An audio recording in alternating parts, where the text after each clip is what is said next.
Hello guys, मैं आपका भाई दोस्त educator of economics love Kaushik स्वागत करता हूं आपका संपूर्ण बैच में। जल्दी से अपनी हाजिरी लगानी स्टार्ट कर दो। जय हिंद जय सीए लिखकर लाइव चैट कमेंट सेक्शन में। एंड वेरी गुड आफ्टरनून दोस्तों। आज की क्लास में नया चैप्टर स्टार्ट हो रहा है, तो बिल्कुल मजे, बिल्कुल फ्रेश तरीके से नया चैप्टर स्टार्ट हो रहा है, तो नई धुन में सवार रहना चाहिए ऑब्वियसली। तो मैं चैप्टर बताऊं आपको। This is your chapter 8। Chapter 8 की यूनिट 1 आज स्टार्ट कर रहे हैं हम, और नाम है चैप्टर का मनी मार्केट। आपका पहला पहला लेक्चर है, तो बहुत सावधानी से इस चैप्टर को पढ़ना होगा।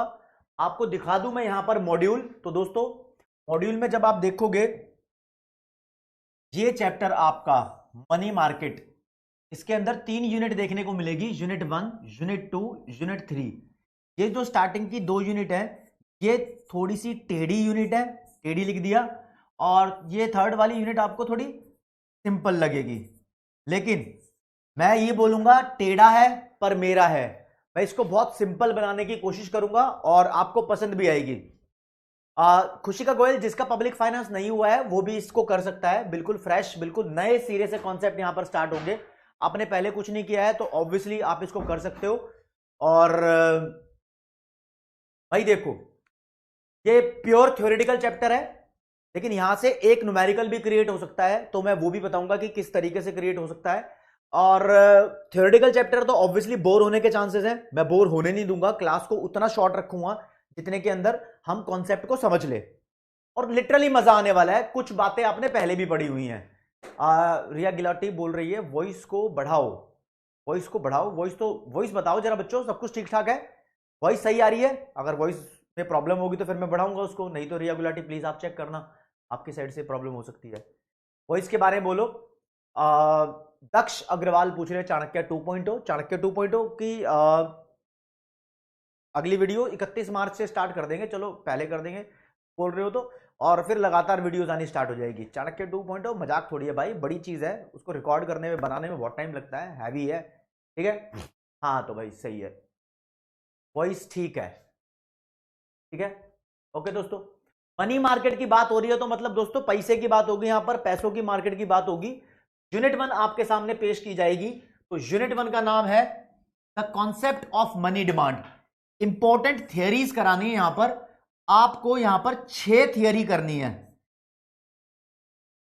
आज की क्लास में सारी थियरी नहीं कराऊंगा, आज की क्लास में आपको उतना कराऊंगा जितना आपको मजा आएगा। ठीक है जी, आप जहां बोल दोगे सर बस, तो बस, ठीक है ना? ओके रिपोर्ट है जी। देखो दोस्तों, इस चैप्टर के अंदर मोटे मोटे लेवल पे बात करूं, पूरी दुनिया में पैसे का बोलबाला है और पैसे के ऊपर ही बात होगी। इंक्रीज कर दूं वॉइस? ठीक है। राशि बोल रही है वॉइस सही है, ईयरफोन लगा के पढ़ो। अच्छा, एक बार वॉइस के ऊपर बताओ मुझे यार, क्योंकि नया चैप्टर स्टार्ट होने वाला है। वॉइस ठीक है या नहीं है? मतलब थोड़ा सा, अगर ठीक है तो थम्स अप कर देना, ठीक नहीं है तो थम्स डाउन कर देना। 30 सेकेंड्स हैं आपके पास पोल करने के लिए। देखो जरा देखो।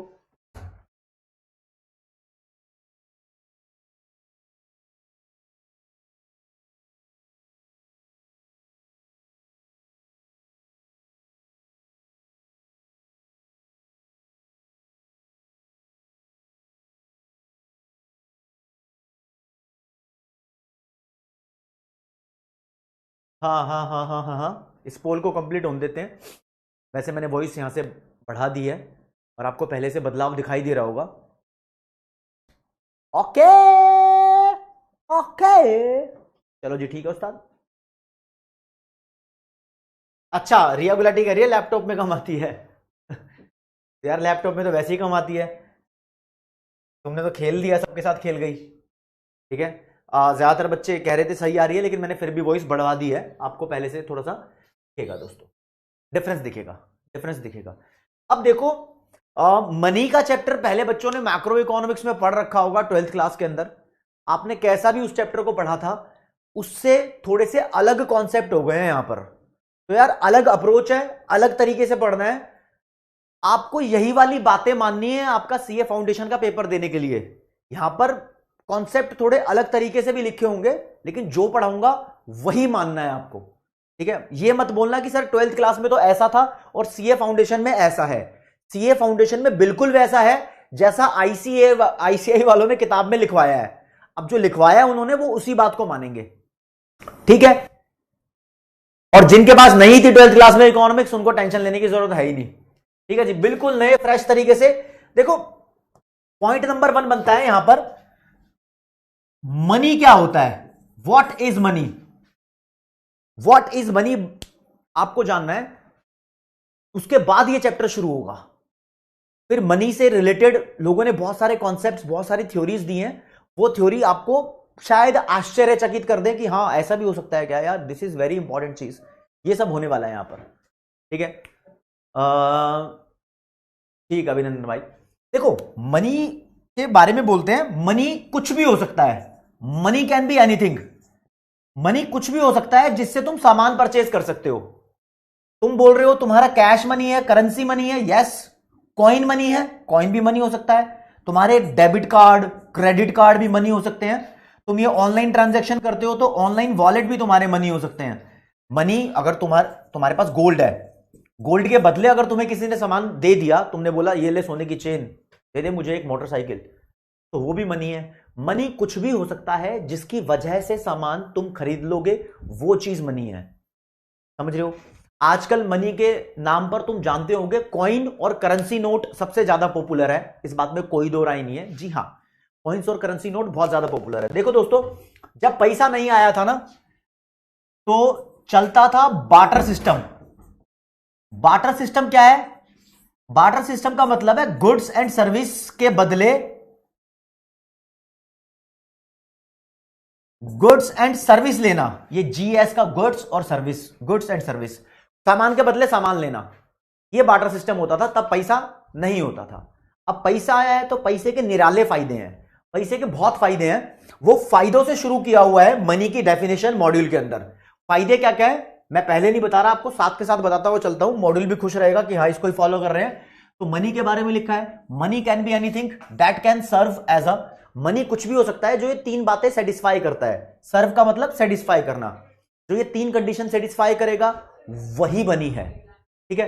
पहली बात देखो, स्टोर ऑफ वैल्यू, जिसकी वैल्यू को तुम स्टोर करके रख सको वो मनी है। मतलब देखो, इसको कंपेयर किया गया है किसी भी गुड्स या प्रोडक्ट से। आप प्रोडक्ट को स्टोर करके नहीं रख सकते, क्योंकि देखो अगर मैं 5 किलो टमाटर आज स्टोर करके रख सकता हूं, रखूंगा, तो वो कल परसों तरसों 4-5 दिन में सड़ जाएंगे, खराब हो जाएंगे। मैं कोई मशीन, कोई लैपटॉप, कोई मोबाइल फोन, गुड्स अपने पास स्टोर करके रखूंगा तो वो डेप्रिशिएट हो जाएगी, है ना। मतलब टेक्नोलॉजी बदल जाएगी, बहुत सारे कारण हो सकते हैं, उस चीज की उतनी वैल्यू नहीं रहेगी, वर्थ नहीं रहेगी। लेकिन आज मैं 500 रुपए का नोट स्टोर करके रखूंगा तो वो कल भी 500 का है, परसों भी 500 का है। तो मनी की वैल्यू को आप अभी स्टोर करके रख सकते हो, मतलब अभी सेव कर लो, बाद में यूज कर लेना। Save it now, use it later. तो आज सेव करना और कल यूज करना, ये एक फीचर है, एक बढ़िया फंक्शन है मनी का। तो इसको स्टोर ऑफ वैल्यू बोला हुआ है। इसका मतलब which means people can save it now, अभी सेव कर सकते हो, एंड यूज इट लेटर। तो इससे स्मूथ रहता है परचेज ओवर अ टाइम। जो भी आप परचेज करते हो उसमें एक स्मूथनेस क्रिएट रहती है, मतलब एक बड़े प्यार से तुम ट्रांजैक्शन कर सकते हो। आप विश्वास कर सकते हो कि आज मैं पैसा होल्ड करके रखूंगा तो कल उसको इस्तेमाल कर सकते हैं। नॉर्मली जिंदगी में होता भी ऐसा है, तुम्हारी सैलरी होती है या तुम कुछ अर्निंग करते हो, उसका आप एक प्रोपोर्शन सेव भी करके रख लेते हो, भैया खर्चा नहीं करते हो आप, ठीक है जी। दूसरा मनी का फंक्शन है unit of account. 12th class से रिलेट नहीं करूंगा, वो दूसरे तीसरे आपको भयंकर मैं डुबा दूंगा, आपको इकोनॉमिक्स की इतनी नॉलेज दे दे के ना इसके कॉन्सेप्ट में डुबा दूंगा, समझ रहे हो। मतलब उतनी नहीं दूंगा जितनी काम आएगी, उतनी नॉलेज की जरूरत है। तुम्हारे पास लॉ भी है, अकाउंट भी है, मैथ्स भी है, मुझे उस बात का ख्याल भी रखना है, ठीक है ना, उतना ही पढ़ाऊंगा। देखो मनी को एक अकाउंटेंसी की यूनिट के बारे में भी जाना जाता है। कहते हैं कि अकाउंटेंसी नाम का सब्जेक्ट ही नहीं होता अगर मनी नहीं होती तो मनी अकाउंट की यूनिट है। कैसे भाई? अकाउंट्स में आप मान लो एक इनकम एंड एक्सपेंडिचर अकाउंट बना रहे हो, इनकम और इधर लिख रहे हो एक्सपेंडिचर, लिख रहे हो जी, ये अकाउंट बना रहे हो। आपने कोई सेल की है कितने रुपए की? 500 रुपए की, ठीक है, इनकम हो गई आपकी। ठीक है, आपने कुछ परचेज किया है, बाय किया है, कितने रुपए का? 400 रुपए का, मान लो एग्जाम। ऐसी तो अकाउंट्स बनते हैं। मान लो पैसा नहीं होता तो इधर 500 रुपया कभी नहीं लिखा होता, इधर लिखा होता आपने सेल की है, 5 किलो भिंडी ली है, उसके बदले में आपने बाय किया है माल, उसके बदले में क्या दिया है, 4 किलो गाजर दी है। फिर आपने सेल किया है तो 5 लीटर दूध दिया है। फिर आपने बाय किया है तो 2 लीटर तेल लिया है। अब टोटल करो, यहां क्या टोटल लिख सकते हो, टोटल हो ही नहीं सकता भाई। एक सेकेंड होल्ड करना दोस्तों, एक छोटा सा ब्रेक लेना चाहूंगा।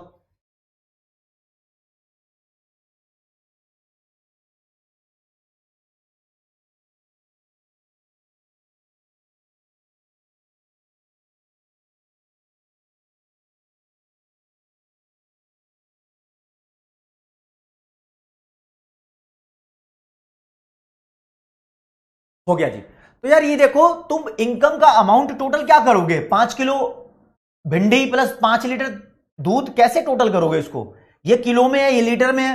तो मनी में भैया यूनिट है, यहां 500 यहां 600, तो टोटल 1100 आ गया। अकाउंट्स बन गया ना, अकाउंट्स बन गया ना है। ये मत देखो कौन सा लेफ्ट कौन सा राइट लिखा जाता है, अकाउंटेंसी नहीं सिखा रहा। और फॉर योर काइंड इंफॉर्मेशन, जैसे अकाउंट्स बनते हैं इकोनॉमिक्स में, उसके उल्टे अकाउंट्स बनते हैं। यहां पर इनकम यहां पर एक्सपेंडिचर होता है। इको में अकाउंट बनाना भी सिखाऊंगा, इंटरनेशनल कंट्री के बैलेंस ऑफ पेमेंट का अकाउंट बनेंगे, समझ रहे हो, इंटरनेशनल ट्रेड में पता लगेगा आपको। तो कोई भी बिजनेस ट्रांजैक्शन करने के लिए मॉनेटरी वैल्यू होती है, तो अपनी मनी एक कॉमन बेस की तरह बिहेव करती है यहां पर, क्योंकि प्राइस रखा है हर चीज का। प्राइस है ना, वो मॉनेटरी टर्म्स में ही प्राइस होता है, तो कॉमन बेस है। ऐसा नहीं है कोई प्राइस लीटर में है, कोई प्राइस मीटर में है, कोई प्राइस किलो में है, सारे प्राइस रुपीज में है, या किसी कंट्री में डॉलर में हो सकते हैं। ठीक है, ओके, ठीक है जी।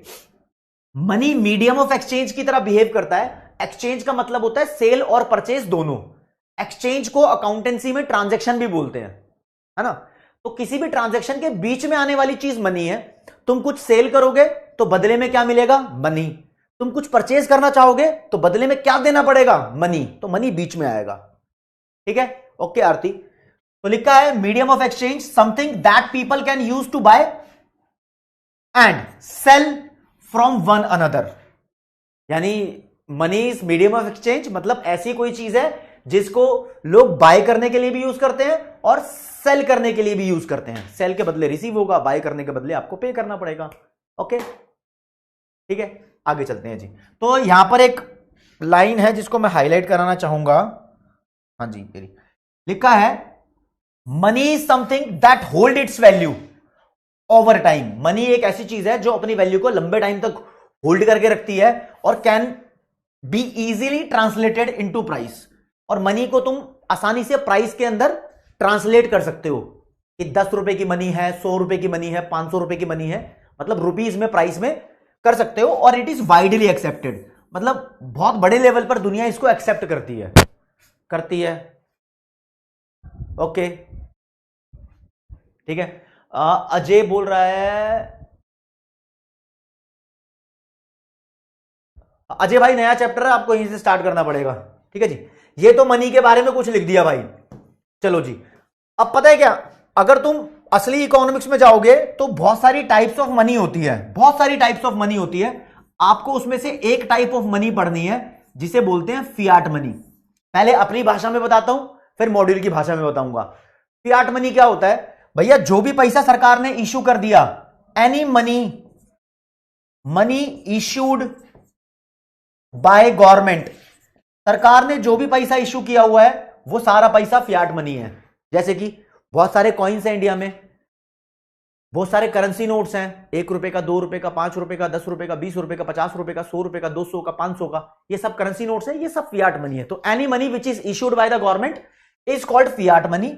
फियाट का मतलब ही होता है विश्वास, यानी इशूड को यहां पर वर्ड लिखा है मॉड्यूल में बैक्ड, जिसको सरकार की बैक हो, बैक का मतलब सपोर्ट, ऐसा पैसा जो सरकार के द्वारा सपोर्टेड हो, वो पैसा फियाट मनी कहलाता है। ठीक है जी। अब तुम्हें कोई क्रेडिट कार्ड दे रहा है, वो बैंक दे रहा है, समझ रहे हो, या फिर गोल्ड है, वो सरकार ने इशू नहीं किया, वो तो एक रिसोर्स है। ठीक है, अब यहां पर बहुत सारी चीजें आएंगी, बॉन्ड आएगा, शेयर आएगा, बहुत सारी चीजें, वो उनकी बात नहीं कर रहा भैया। जो करेंसी सरकार ने इशू की है, सरकार का ठप्पा जिस पे लगा हुआ है, तो वो करेंसी के कॉइन्स हैं और करेंसी के नोट है, उसकी बात है, वो फियाट मनी है। ठीक है, बाकी अगर कोई बच्चा यहां बोले सर लीगल टेंडर बता दो, फिड्यूशरी मनी बता दो, प्लास्टिक मनी बता दो, पेपर मनी बता दो, मेटालिक मनी बता दो, ये सब यहां पर नहीं है कोर्स में, बहुत लिमिट के अंदर दिया हुआ है, ठीक है, सॉर्टेड है, ओके रिपोर्ट है। अब देखो दोस्तों, यहां पर एक बड़ी बात कही हुई है, हम जो भी फियाट मनी है, जो भी सरकार के द्वारा छापी गई मनी है, जो भी सरकार ने मनी इश्यू की है, हम इसको मनी क्यों मानते हैं? क्यों मानते हैं? हम इसको मनी इसलिए मानते हैं क्योंकि सरकार पे हमारा ट्रस्ट है, ट्रस्ट है। मनी के एवोल्यूशन की बात करो कि पैसा कैसे डेवलप हुआ, तो उसकी कहानी बहुत बड़ी है। एक बहुत पुराने जमाने से यहां पर स्टोरी शुरू की गई है। कहते थे कि पहले हम गोल्ड या सिल्वर जैसे प्रेशियस मेटल, जो बहुत प्रेशियस मेटल होते हैं, मेटल्स को देकर सामान खरीदते थे। ऐसा समय होता था, ठीक है, कोई ना कोई हम मेटल देते थे, तब बंदा हमें कोई सामान देता था। इसके बाद बार्टर सिस्टम आया, मतलब सामान के बदले सामान आया, और उसके बाद मॉनेटरी सिस्टम आ गया, मनी लॉन्च हो गई। यानी कोई भी सामान खरीदने के लिए तुम्हें अब सामान देने की जरूरत नहीं है, पैसा दे दो, कहानी खत्म, ठीक है, इतनी सी कहानी, ठीक है। वैसे तुम्हें इससे पहले ले चलूं मैं ये तो राजा महाराजा के टाइम की बात है, जब गोल्ड सिल्वर वगैरह देके ट्रेड होता था। आपको बताता हूं भाई, अफ्रीका में तो कैसे सामान खरीदते थे, कोई एनिमल की स्किन देकर। एनिमल की स्किन वहां कपड़ा बनाने के काम आती थी, मतलब कपड़े नहीं होते थे यार, वो पहन लेते थे, एनिमल की स्किन देते थे, और फिर कोई सामान ले लो किसी दूसरे बंदे से। अमेरिका में ड्रग्स का धंधा चलता था, कोकेन, हीरोइन, चरस, ये सब देकर सामान खरीदता था। तो जैसे देश थे वैसा भेष था, ठीक है। उसके बाद धीरे धीरे राजा वाजा का चलन चला, तो ये कहानी है। चलो चलो वहां से अब रिकवर हो जाओ, वापस आ जाओ, मॉड्यूल पे चलते हैं। मॉड्यूल क्या बोल रहा है? मॉड्यूल बोल रहा है भाई, ये भाषा कहता है अंटिल रिलेटिवली रिसेंटली, मतलब अंटिल रिलेटिवली रिसेंटली का मतलब एक, अगर कंपेयर किया जाए तो ज्यादा समय पुरानी बात नहीं कर रहे, लेकिन पुरानी बात कर रहे हैं, पुरानी बात कर रहे हैं। तो gold and silver were the main currency, gold और सिल्वर मेन करेंसी होते थे जो लोग यूज करते थे, ठीक है। लेटर, बाद में लोगों ने यह पता लगाया कि मोर कन्वीनियंट तरीका क्या है। मोर कन्वीनियंट तरीका लोगों ने यह पता लगाया भैया कि हम बार्टर सिस्टम कर लेंगे। फिर इसके बाद एक और तरीका पता लगाया था, बैंक आए थे, बैंक। बैंक में शुरू में क्या होता था, देखो जी, बैंक के पास होते थे नोट। वो नोट किसको देता था? करेंसी नोट किसको देता था? आपके पास मान लो 10 ग्राम गोल्ड है, तो आप 10 ग्राम गोल्ड बैंक को दे दो, बैंक इसके बदले आपको कुछ नोट दे देगा, क्योंकि गोल्ड रखना थोड़ा मुश्किल काम, सामान रखना थोड़ा मुश्किल काम था, ये नोट दे देगा, इस नोट से तुम सामान खरीद लो, और जब तुम्हें वापस गोल्ड चाहिए, पैसा इसको वापस दो, वापस गोल्ड ले लो। तो ऐसा सिस्टम भी था, एक था थोड़े दिनों के लिए था, ठीक है। तो बोलते हैं बाद में लोगों ने बहुत कन्वीनियंट समझा कि अपने जो प्रेशियस मेटल्स हैं वो डिपॉजिट कर दें बैंक में, ठीक है, and buy and sell using a note. कोई बाइंग और सेलिंग करनी हो तो वो नोट से कर लें, और नोट कौन इश्यू करता था? बैंक इश्यू करता था। That claimed ownership of the gold और सिल्वर डिपॉजिट। जो भी आपने गोल्ड और सिल्वर बैंक के पास डिपॉजिट कराया होगा, वो नोट अगर आपके पास है तो वो नोट क्लेम करता है कि आप ऑनर हो उस गोल्ड और सिल्वर के। पहले सिस्टम था, ठीक है। आगे इवेंचुअली, मतलब धीरे धीरे करके, the paper claim on the precious metal was delinked. अब ये कहानी खत्म कर दी है, यानी अब जितना तुम्हारा गोल्ड है बैंक के पास, उतना तुम्हारे हाथ में पैसा होगा। ये कहानी डीलिंक कर दी है, खत्म कर दी है। अब ऐसा कोई चक्कर नहीं है कि गोल्ड होना चाहिए। हाँ, बंदा बोल रहा है सर गोल्ड लोन वाला सिस्टम था टिंकू, ऐसा ही था, मान लो गोल्ड लोन मिल रहा है, यही चक्कर था, ठीक है। डीलिंक कर दिया है, मेटल से हटा दिया है। When that link was broken, जब ये लिंक तोड़ा गया तो फियाट मनी जिंदा हुई, मतलब पैदा हुई। हाँ, सरकार ने लॉन्च की है मनी, ठीक है। सरकार नहीं कहती गोल्ड बोल्ड कुछ भी है, सरकार ने इश्यू कर दिया, लोग इसको मान रहे हैं मनी। वैसे तो आपको बताया जाएगा, बता रहा भी हूं मैं, कि फियाट मनी जो है, थोड़ा सा मोटा करता हूं इसको, Fiat money is materially worthless. जो करेंसी है या जो कॉइन है वो फियाट मनी है। वो औपचारिक तौर पर अगर आप देखो तो वो कोई मटेरियल है, वो वर्थलेस है। मतलब जो 500 का नोट है यार, 500 रुपए, मतलब कोई वर्थ है उसकी? कोई वर्थ नहीं है, लेकिन हम उसकी वर्थ मानते हैं क्योंकि हमें ट्रस्ट है। किस पर? सरकार पर ट्रस्ट है, जो भी उसको चला रहा है उस पर ट्रस्ट है, अपने सिस्टम पे ट्रस्ट है, तो सरकार की वजह से हम इसको मान रहे हैं। जनरली उसकी तो वैल्यू कुछ नहीं होती, वर्थलेस होता है, बट हैज वैल्यू। लेकिन इसकी वैल्यू है, किस लिए? Simply because a nation collectively agrees to ascribe a value to it. क्योंकि पूरा देश कलेक्टिवली मतलब एक साथ अग्री होता है इसकी वैल्यू को मानने के लिए, डिसाइड करने के लिए। ये जो वर्ड है अस्क्राइब, अस्क्राइब जो वर्ड है ये मॉड्यूल में लिखा है, इसको तुम डिसाइड करना भी बोल सकते हो, क्योंकि पूरे देश ने कलेक्टिवली इसको डिसाइड किया है कि इसकी वैल्यू हम मान लेंगे, कोई दिक्कत नहीं है। सबके ट्रस्ट का गेम है, सबका ट्रस्ट है यहां पर।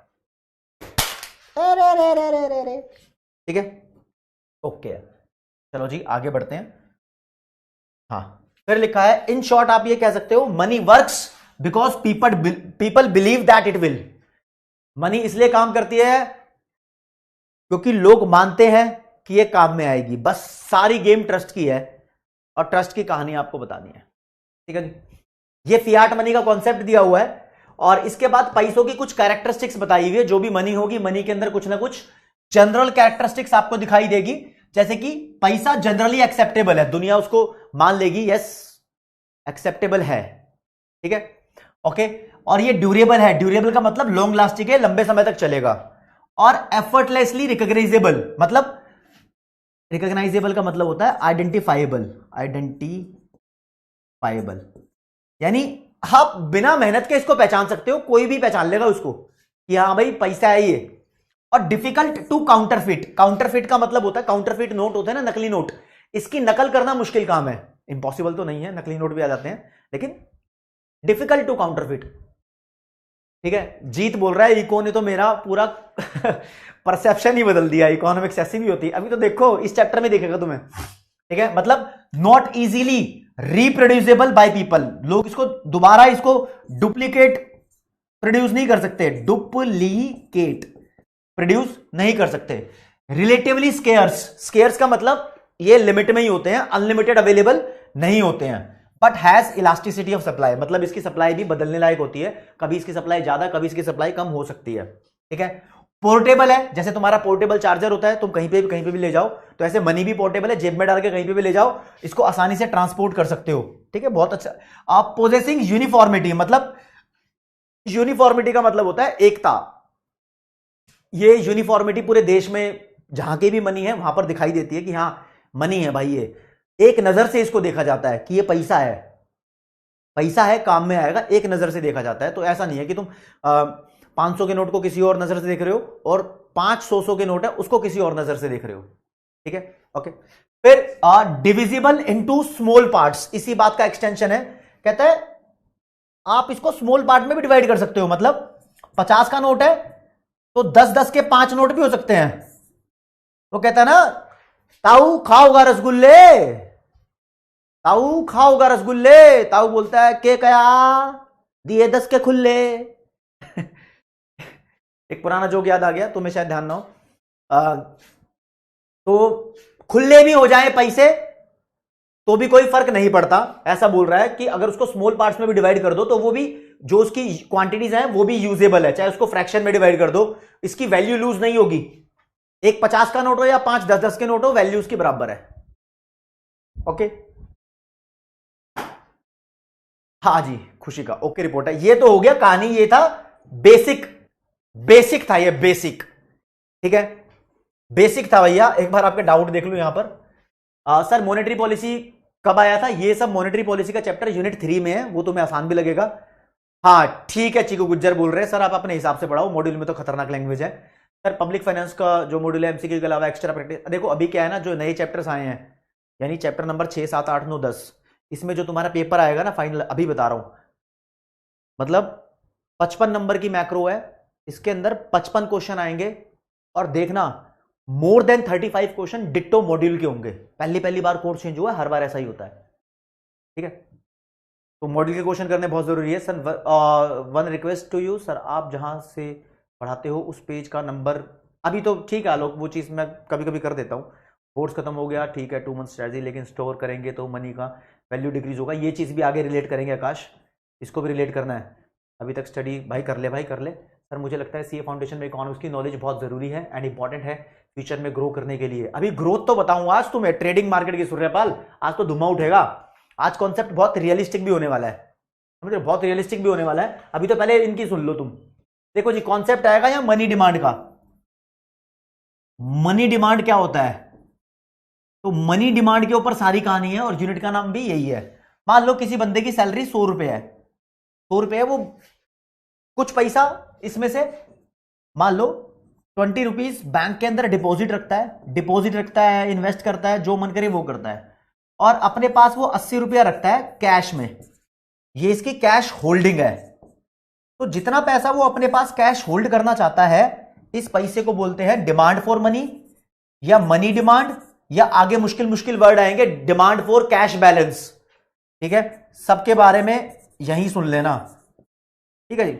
अब इस मनी डिमांड के बारे में अपनी अपनी विचारधारा बहुत सारे इकोनॉमिस्ट ने बताई है। तुम्हारे कोर्स में 6 इकोनॉमिस्ट यानी 6 अप्रोच है जिसमें तुम मनी डिमांड के बारे में समझोगे कि मनी की डिमांड कितनी होती है और मनी की सप्लाई कितनी होती है। इससे रिलेटेड कुछ कुछ किसी किसी ने बता रखा है। ठीक है, सबसे पहले बात करेंगे दोस्तों, सबसे पहले आपको बताना चाहूंगा कि बहुत पुराने इकोनॉमिस्ट हैं इरविंग फिशर, उन्होंने एक क्वांटिटी थ्योरी ऑफ मनी दी थी। क्वांटिटी थ्योरी ऑफ मनी के बारे में वो क्या बोलते थे? वो कहते थे क्वांटिटी थ्योरी ऑफ मनी की एक इक्वेशन देते थे, कहते MV is equal to PT. अब सुनना जरा इसको, ये मैं अपने हिसाब से पढ़ा रहा हूं। पीटी का मतलब मनी डिमांड है। अब मैं मनी डिमांड को ऐसे लिख दूं एमडी, ठीक है, और इसका मतलब मनी सप्लाई है। ये कहते थे जितना देश में डिमांड किया जाता है पैसा, उतनी ही देश में सप्लाई होती है पैसे की। अब कैसे ये पॉसिबल है, इसको जरा जान लेते हैं। पी का मतलब है यहां प्राइस, टी का मतलब है ट्रांजैक्शन। ठीक है, मान लो देश के अंदर प्राइस को जनरल प्राइस लेवल बोल रहा हूं, एवरेज प्राइस लेवल, मतलब एवरेज प्राइस लेवल का मतलब होता है देश में जितने भी आइटम्स है ऑलमोस्ट हर एक आइटम का एवरेज प्राइस निकाला है। प्राइस इंडेक्स के थ्रू निकलता है, वो मैथ्स में भी पढ़ते हो तुम, हायर इकोनॉमिक्स में भी आएगी, लेकिन अभी नहीं। एक प्राइस मान लो 2 रुपए प्राइस है और आप ट्रांजैक्शन कितने करते हो? आप 5 ट्रांजैक्शन करते हो, तो कितने रुपए की जरूरत है देश में? 10 रुपए की जरूरत है। कितने की जरूरत है? 10 रुपए की जरूरत है। ठीक है, तो ये जस्टिफाई कर रहा है, अगर तुम प्राइस को ट्रांजैक्शन से मल्टीप्लाई कर दो तो पता लग जाएगा कितनी मनी डिमांड की आवश्यकता है इस साइड को। फिर मनी की सप्लाई कितनी होगी, इसके ऊपर रिपोर्ट सुन लेना। आज तुम्हें शायद अचंबा भी हो थोड़ा सा, जो बच्चा मेरे से 12th क्लास में पढ़ा हुआ है उसको थोड़ा कम अचंबा होगा। देखो जी, मैं आपको बताता हूं, अगर सरकार ने एक 100 रुपए का नोट छाप दिया तो इससे कितने रुपए का सामान खरीदा जाएगा? अगर सरकार ने एक 100 रुपए का नोट छाप दिया तो उससे कितने रुपए का सामान खरीदा जाएगा? आम आदमी लेमैन बोलेगा 100 रुपए का नोट छापा है तो 100 रुपए का ही सामान खरीदा जाएगा। मम्मी पापा भी यही बोलेंगे, भाई बहन भी, दोस्त भी यही बोलेंगे। लेकिन तुम्हें इकोनॉमिक्स का ज्ञान है, आप अच्छी इको जानते हो, तो आप कुछ और जवाब दोगे। आप बोलोगे डिपेंड करता है कि ये नोट कितनी बार घूमेगा। जितनी बार घूमने को बोलते हैं वेलोसिटी, वेलोसिटी को v बोला है इस इक्वेशन में। कहते कितनी बार घूमेगा, मतलब इमेजिन कर लो। अब इमेजिन कर लो पूरी कंट्री में एक ही 100 का नोट है, एक ही 100 का नोट है, और ये पहला 100 का नोट मिला प्रिया को, पहला 100 का नोट ही प्रिया को मिल गया। ठीक है, ये तब की बात है जब बैंक वगैरह नहीं होते थे, बहुत पुराने जमाने की बात है, बैंक वगैरह नहीं होते थे। ठीक है, 100 का नोट प्रिया को मिल गया, प्रिया ने खाए छोले भटूरे। क्या खाए? छोले भटूरे। 100 रुपए के खा लिए, और यहां पर एक चंपक है इसका नया दोस्त, चंपक को प्रिया ने 100 रुपए दे दिए। अब क्या चंपक क्या सिर्फ भटूरे ही बेचता है? इसको भी तो खाना होता है कुछ ना कुछ। ये भाई अपने घर का राशन ले आया, राशन, अपने घर का राशन ले आया कैरी से, कैरी मीनाती से। कैरी मीनाती एक राशन वाला भी है हमारे यहां पर। ठीक है, कैरी मीनाती से 100 रुपए का राशन ले आया, तो यार 100 रुपए कैरी मीनाती को ही मिल गए। ये एक ही 100 का नोट है, एक बार घूमा, दूसरी बार घूमा। फिर कैरी मीनाती को गेम खेलने का बहुत शौक है, इसने गेम खेल ली 100 रुपए की। शौक तो बकलोली करने का भी है, लेकिन गेम खेलने का भी है। ठीक है ना, तो अब भाई ये नोट कितनी बार घूम गया? एक ही नोट है ना, एक नोट से कितने रुपए का सामान खरीदा जा रहा है, आरबीआई को सोचना पड़ता है रे बाबा। अब बंदा बोलेगा सर ये नोट तो इन्फिनिटी टाइम्स घूमेगा। इन्फिनिटी टाइम नहीं घूमता, ये क्रेडिट क्रिएशन का प्रोसेस है। अब तो बैंकिंग सिस्टम होता है, अब इन्फिनिटी टाइम नहीं घूमता। ये मैं तुम्हें क्रेडिट क्रिएशन के प्रोसेस में समझाऊंगा कि ये कितनी बार घूमता है। ठीक है। हाँ भाई, प्रिया ने राहुल को छोड़ दिया, राहुल बेवफा हो गया यहां पर। ठीक है, कोई बात नहीं। तो ये कहता है, वापस आते हैं अपने कॉन्सेप्ट पे, कहता है देश के अंदर अगर 10 रुपए की जरूरत है तो कितना नोट छापा जाएगा। वो कहता है ये डिपेंड करता है कि ये घूमेगा कितनी बार। मान लो हम कहते हैं 10 बार घूमेगा तो वो 1 रुपया छापेंगे। कितनी बार, कितना रुपया छापेंगे? 1 रुपया। ये कहना था इरविंग फिशर का। इरविंग फिशर का ये कहना था भाई। इरविंग फिशर के क्या क्या कहने थे सुन लो जरा, दोबारा बता रहा हूं। इरविंग फिशर कहते थे हम एक 10 का नोट छापेंगे, अगर ये 5 बार घूमेगा तो देश के अंदर इसमें 50 रुपए का सामान खरीदा जाएगा। ये कहते थे। यानी फिर से रिपीट कर रहा हूं, अगर मनी सप्लाई, मनी की करेंसी वो 10 की प्रिंट करेंगे और उनको पता है कि उसकी वेलोसिटी 5 है। अब तुम बोलोगे ये कैलकुलेट कैसे होता है? यही तो काम है इकोनॉमिस्ट का, समझ रहे हो? यही तो काम है। अभी तो सीए की पढ़ाई कर रहे हो, उस पर इतना ही इकोनॉमिक्स है। थोड़ी सी और आगे बढ़ेगी, लेकिन बढ़ाऊंगा अगली यूनिट में, बढ़ेगी वो आगे। ठीक है, चलो जी। फिर ये इक्वल होना चाहिए प्राइस इनटू ट्रांजैक्शन। यानी मान लो लोग कह रहे हैं कि हमारे यहां पर 2 रुपए की एक चीज है और उसके देश में 25 ट्रांजैक्शन होने हैं, तो इसका मतलब क्या? 50 रुपए की मनी की डिमांड होनी है। तो जितने की डिमांड होगी उतना ही प्रिंट करेगा। वो पहले ये चेक करते हैं फिर ऐसा करते हैं। ये तो तब की कहानी है जब बैंक नहीं होता था। हाँ ध्रुवा पॉल, ये हमारा काम है। ठीक है, चलो जी। अब क्या है ना, तुम्हारे पेपर में क्वेश्चन भी आ सकता है, मॉड्यूल में नहीं दिया हुआ। 1 2 3 4, इन 4 में से किसी भी 3 की वैल्यू देगा, 1 की वैल्यू कैलकुलेट करने के लिए पूछ लेगा। ठीक है, सतर्क रहना, सावधान रहना। इसको अकल आई, इसको अकल आई, इसने बोला असलियत में तो बैंक भी आ गए थे। और धनी पूछ रहा है सर कैसे पता लगेगा कौन कौन किस किस के घर से घूमा है? वो पूरा सिस्टम बना हुआ है, प्रॉपर पता लगेगा। तो बैंकिंग सिस्टम की हेल्प से पता लगता है। ठीक है, तो ये कहता है कि भैया ये तो छापी गई मनी है, एक उधार वाली मनी भी होती है, उधार वाली क्रेडिट मनी भी होती है। ये पैसा जो उधार दिया जाता है बैंकिंग सिस्टम की तरफ से, है ना, वो पैसा भी तो घूमता है क्रेडिट क्रिएशन के प्रोसेस से। फॉर एग्जांपल, अगर बैंक ने प्रिया को लोन दिया 100 का, प्रिया ने छोले भटूरे खा लिए चंपक से, है ना, कितने के छोले भटूरे खा लिए? मान लो 80 रुपए के खा लिए होंगे। फिर चंपक ने ये पैसा अपने बैंक में जमा कराया होगा, या इसने भी खर्चना शुरू कर दिया, कैरी मिनाती पे गया, फिर किसी और पे गया। ये उधार वाला पैसा भी तो घूमता है। इसकी पूरी डिटेल मैं बाद में बताऊंगा जब इसका टॉपिक आएगा, लेकिन इतना मानो कि ये पैसा भी घूमता है। तो ये कहने लगे उस्ताद हमें इंप्रूवाइज करने की जरूरत है अपने कॉन्सेप्ट को। तो जो बैंक के द्वारा पैसा सर्कुलेशन में लाया गया है इसको एम डैश बोलते हैं। सरकार के द्वारा छापा गया पैसा एम है। फिर बैंक का पैसा कितनी बार घूमेगा ये वी डैश बोल देते हैं। ठीक है, और ये दोनों मिलाकर देश में डिसाइड करेंगे कि कितना पैसा फ्लो में है ना। ये भी फ्लो में है और ये भी फ्लो में है। तो इन दोनों के फ्लो के हिसाब से हम डिसाइड करेंगे। क्या डिसाइड करेंगे? पहले तो देश बताएगा इतनी डिमांड है, इतनी डिमांड है, तो आपको ये और ये दोनों टोटल करके इसको सेटिस्फाई करना होगा। तो ये बोलने लगे कि नई इक्वेशन आई है, ये तो पुरानी इक्वेशन थी, पैसा छपेगा कितनी बार घूमेगा, इसमें प्लस करो, बैंक उधार देगा वो कितनी बार घूमेगा, ये दोनों पीटी को सेटिस्फाई करने चाहिए, यानी मनी डिमांड को सेटिस्फाई करने चाहिए। This is the new equation. Paper में इक्वेशन दे देगा ये वाली और ये वाली, बोलेगा कौन सी पुरानी कौन सी नई, या बोल देगा ये इक्वेशन कहां से आई, इरविंग फिशर के द्वारा इजाद की गई है भाई। समझ रहे हो? चलो मॉड्यूल पे आते हैं, ये तो मैंने समझा दिया। बोरियत पे आते हैं, थोड़ी सी बोर हो जाए, थोड़ा सा बोर हो जाओ भाई, बोर होना ही बनता है ना, मॉड्यूल बोलता है बोर हो जाओ। तो इसको बोलते हैं क्लासिकल अप्रोच, जो मैंने पढ़ाई है, और this is also known as quantity theory of money, QTM बोल दो इसको। हाँ जी, क्या बोल दो? क्वांटिटी थ्योरी ऑफ मनी या क्लासिकल थ्योरी। ठीक है, इसके नाम भी ध्यान रखना, अभी तो और नाम भी है इसको, इक्वेशन ऑफ एक्सचेंज और ट्रांजैक्शन अप्रोच भी बोलते हैं। चलो जी देखते हैं। तो this theory was given by Irving Fisher, लॉन्डे का नाम ध्यान रखना है, इरविंग फिशर।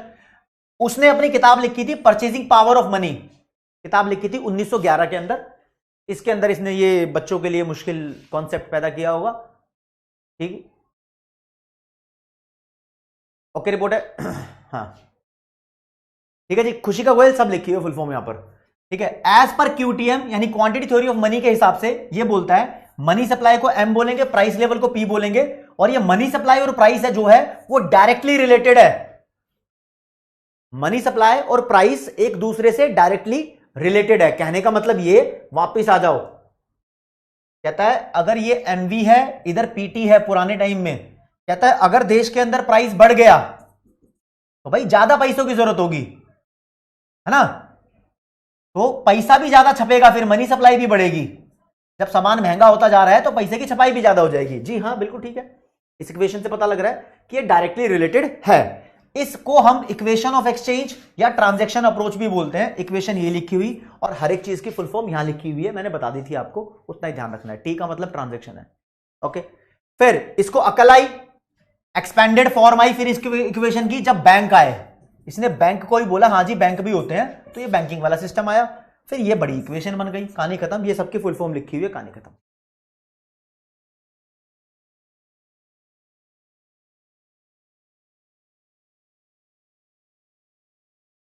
ठीक है जी, ओके जी। यहां पर ये पहले बंदे की अप्रोच खत्म होती है, खत्म हो गई अप्रोच। एक बार देख लूं आप क्या क्या पूछना चाहते थे। सर आपने जो भी क्लास में मार्क कराया था और लिखवाया था मैंने नोट्स में लिख लिया। वेरी गुड गोविंद शेखावत, आपसे अच्छा कोई नहीं है। राइवल रेस का मतलब होता है, ये पब्लिक गुड्स के अंदर वर्ड इस्तेमाल हुआ था कि आप अगर किसी सामान को कंज्यूम करो तो वो उसकी क्वांटिटी किसी दूसरे के लिए कम हो जाए तो वो राइवल रेस हो गया। जैसे कि आपके पास बर्गर है, मैंने उस बर्गर में से एक बाइट ले ली तो बर्गर आपके लिए कम हो गया, तो बर्गर राइवल रेस है। लेकिन पब्लिक गुड्स नॉन राइवल होती है, मतलब सड़क है, सड़क पे आप गाड़ी चला दो तो वो मेरे लिए कम नहीं हो जाएगी, सड़क उतनी रहेगी। पार्क है, पार्क में आप खेल लो, फिर मैं भी खेल लूंगा, पार्क मेरे लिए कम नहीं हो जाएगा, ठीक है, ओके। सर सारे दिन पढ़ती हूँ फिर भी ऐसा लगता है कुछ नहीं पढ़ा, भावना, ये आपकी भावना मैं समझ सकता हूँ। सारे दिन पढ़ती हूँ फिर भी ऐसा लगता है कि मैंने कुछ नहीं पढ़ा, तो आपको फिर क्वेश्चंस सॉल्व करने की जरूरत है। क्वेश्चन सॉल्व करके देखो, फिर पता लगेगा आपने पढ़ा है या नहीं पढ़ा, वेरिफिकेशन हो जाएगी। टेस्ट वगैरह देते हो उससे पता लग जाएगा। देखो जी नेक्स्ट अप्रोच है एक, जैसे देखो आप जानते हो बहुत सारी यूनिवर्सिटीज होती हैं, दिल्ली यूनिवर्सिटीज है, बनारस हिंदू यूनिवर्सिटीज है, ऐसे इंस्टीट्यूट होते हैं, आईसीआई है, येल यूनिवर्सिटी है, स्टैनफोर्ड है, बहुत बड़ी बड़ी यूनिवर्सिटीज है, बहुत सारी है। एक का नाम लूंगा मैं, कैम्ब्रिज, कैम्ब्रिज यूनिवर्सिटी है। इन्होंने भी अपनी एक अप्रोच दी है। कैम्ब्रिज यूनिवर्सिटी वालों ने अपनी पूरी प्रॉपर मिला के मनी डिमांड के ऊपर, यानी डिमांड फॉर मनी के ऊपर अपनी एक अप्रोच दी है। तो कैम्ब्रिज वालों ने क्या कहा ये देख लेते हैं। कैम्ब्रिज वाले कहते हैं पहले, अच्छा कैम्ब्रिज वालों की इक्वेशन नहीं है, ये कहते हैं money demand is equal to K into P Y, ये इक्वेशन देते हैं ये, यानी पैसों की जो डिमांड है इसके बराबर होती है।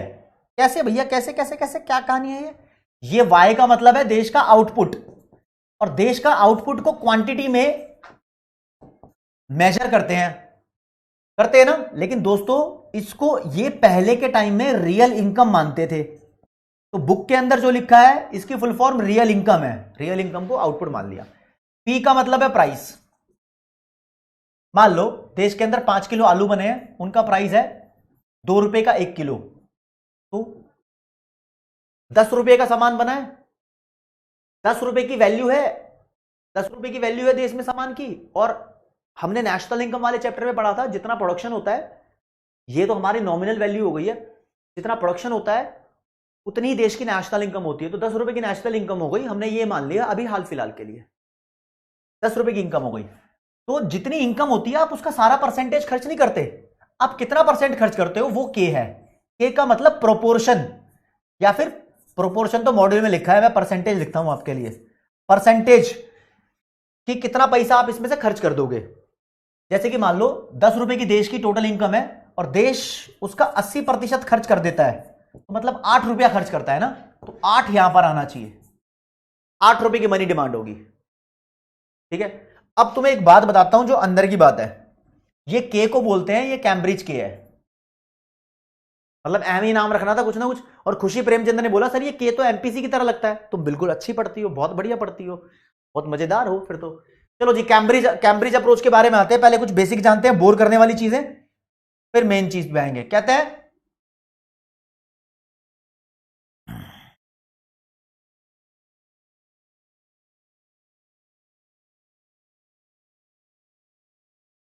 हाँ, कैम्ब्रिज अप्रोच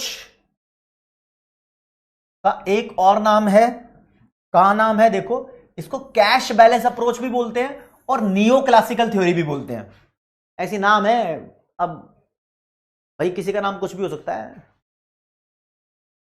ना, किसी का नाम कुछ भी हो सकता है, घर में कुछ भी हो सकता है, स्कूल में कुछ भी हो सकता है, तो यहां भी ऐसे ही है। इसके दो नाम है, कैश बैलेंस अप्रोच और नियो क्लासिकल अप्रोच।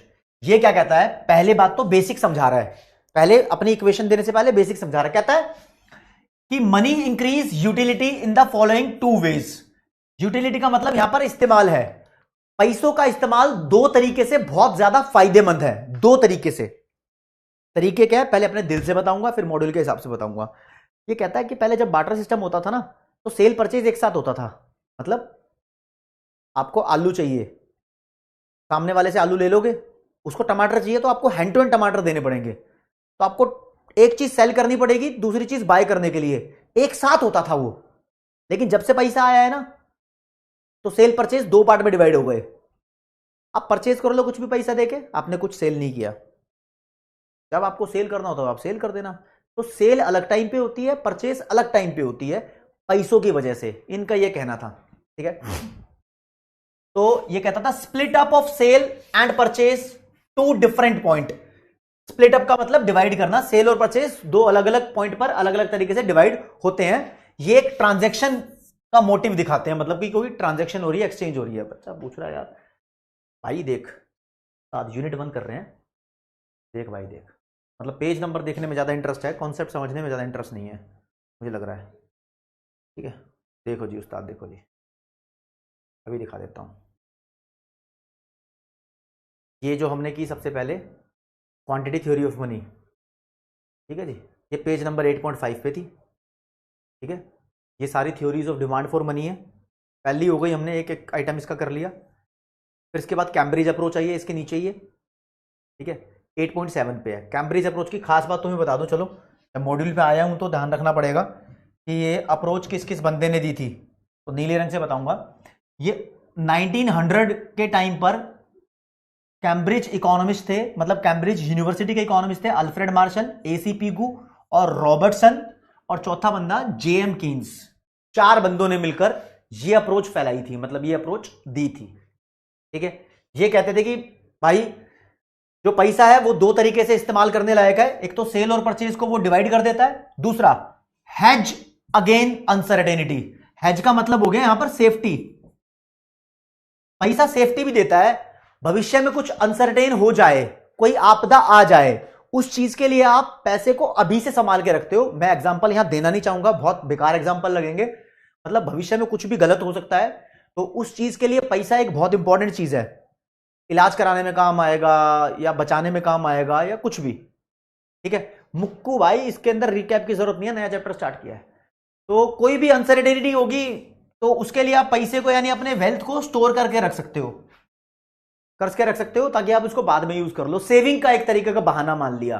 ठीक है, इन्हीं दोनों मोटिव्स को नीचे एक्सप्लेन किया हुआ है। ठीक है, ये आप पढ़ लेना प्लीज।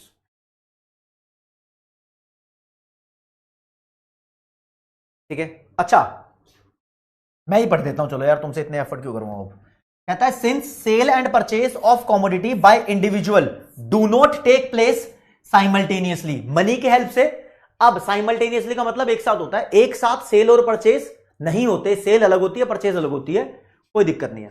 ठीक है, people need temporary abode of purchasing power. Abode का मतलब होता है राज्य, हाउस, घर। कहते हैं लोगों को अपनी परचेजिंग पावर का एक टेम्परेरी घर चाहिए होता है, मतलब वो कुछ पैसा स्टोर करके रखते हैं भैया इस घर में, मतलब saving bank, piggy bank, bank account, कुछ भी कर लो, सेव करके रखते हैं ताकि उसको बाद में यूज कर लेंगे। किस लिए? As a hedge against uncertainty, भविष्य में पता नहीं क्या हो जाए, उसको अभी से सेव करके रख लेते हैं। ठीक है जी। और अब ये बोलता है कि how much money will be demanded as per Cambridge approach. Cambridge approach के हिसाब से कितना पैसा देश में डिमांड किया जाएगा वो बता दो। तो it depends partly on income and partly on wealth और थोड़ा सा इंटरेस्ट रेट। ये आप कितना कमाते हो, क्या मार्केट में इंटरेस्ट रेट चल रहा है, इन पे डिपेंड करता है कि तुम कितना पैसा सेव करके मतलब अपने पास होल्ड करके रखोगे। मनी डिमांड मतलब कैश होल्डिंग, ठीक है ना, कितना करके रखोगे। फिर इस चीज के लिए राजे ये इक्वेशन देता है, इक्वेशन दी है ये वाली, मैंने आपको समझा दी है, इसको ऊपर देख लेते हैं। कहता है higher the income greater the transaction. कह रहा है कि यहां पर चलो यहीं से बता देता हूं। कहता है अगर ये वाई की वैल्यू बढ़ गई तो ज्यादा ट्रांजेक्शंस होंगे, बिल्कुल ठीक है। तो ग्रेटर डिमांड फॉर मनी, तो मनी की डिमांड भी ज्यादा होगी। अरे यार यहां पर 3 आइटम है, के पी वाई, इन तीनों में से कोई भी बढ़ गया तो मनी की डिमांड बढ़ेगी बढ़ेगी, है ना। तो demand for money was determined by need to conduct transaction which will have a positive relationship to value of aggregate expenditure. बोलता है डिमांड फॉर मनी कैसे डिटरमाइन होती थी, ये नीड के हिसाब से डिटरमाइन होती थी कि कितने ट्रांजेक्शन करने की जरूरत है आपको, और इसका पॉजिटिव रिलेशन रहेगा हमेशा तुम्हारे टोटल खर्चे से, है ना। मतलब इसका मतलब ये कि जितने ज्यादा ट्रांजेक्शन आप करना चाहते हो उतना ज्यादा टोटल एक्सपेंडिचर करोगे, फिर उतनी ज्यादा डिमांड ऑफ मनी होगी, है ना। बस यही बात है, ठीक है। वेल्थ का पूछ रहा है सूर्यपाल, आपकी पर्सनल वेल्थ की बात नहीं हो रही, देश की नेशनल इनकम को वेल्थ बोल रखा है इसने यहां पर। हाँ, हायर इनकम हायर डिमांड होगी बिल्कुल। और ये एक एक चीज की यहां पर फुल फॉर्म लिखी हुई है, बस के को देख लेना। के है कैम्ब्रिज के, ठीक है, जो भी आपकी नॉमिनल इनकम का प्रोपोर्शन है जिसको आप खर्च करना चाहते हो। ठीक है जी, 2 अप्रोच हो गई है, 2 मैन डाउन, अब थर्ड वाला बचा हुआ है। तो एक आधा आपसे पहले मैं कुछ क्वेश्चन भी पूछ लेता हूं भैया, ताकि आपको भी थोड़ा सा अच्छा लगे। ये लो जी, यहीं से पूछ लिया। Cambridge approach to quantity theory of money is also known as. Cambridge approach का दूसरा नाम बता दो भाई, अभी भी बताया था, तो आपको भी पता होना चाहिए। 45 सेकंड से आप लोगों के पास, बहुत आसान है।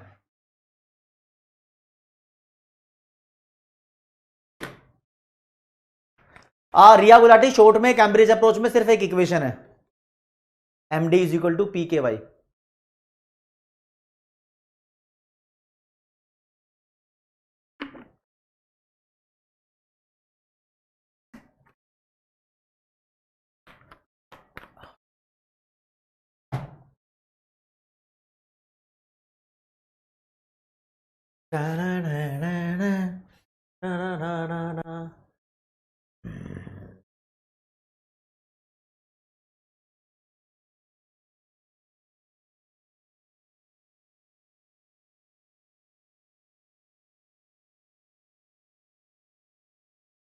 नियो क्लासिकल थ्योरी और कैश बैलेंस अप्रोच इसका दूसरा नाम है।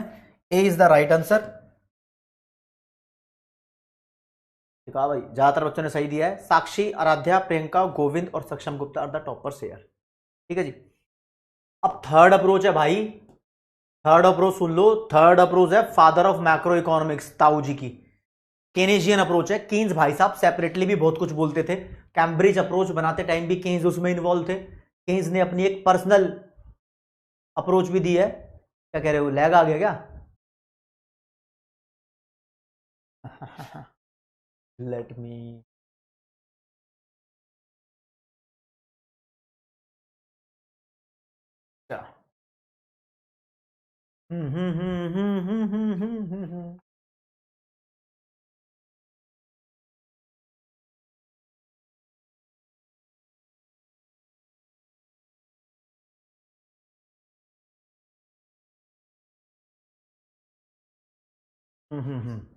एक सेकंड दोस्तों।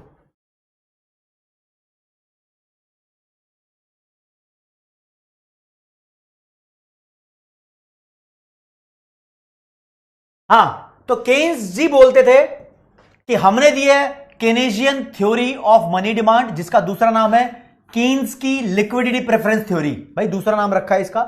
केन्स एक्सप्लेन करते हैं कि लोग पैसा क्यों होल्ड करते हैं, मनी की डिमांड क्यों करते हैं। ठीक है, केन्स ने बताया है 3 रीजन, यही मेरे को सबसे अच्छे लगते हैं।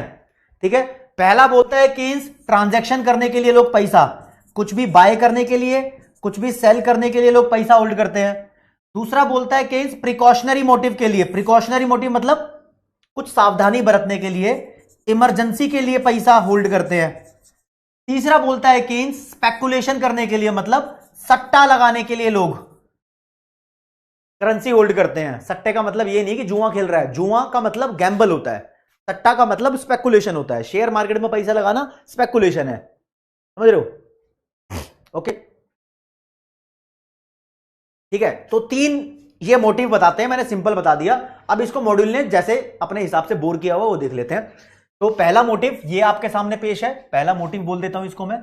तो transaction demand for money is directly related to the level of income. ये ट्रांजैक्शन डिमांड फॉर मनी है।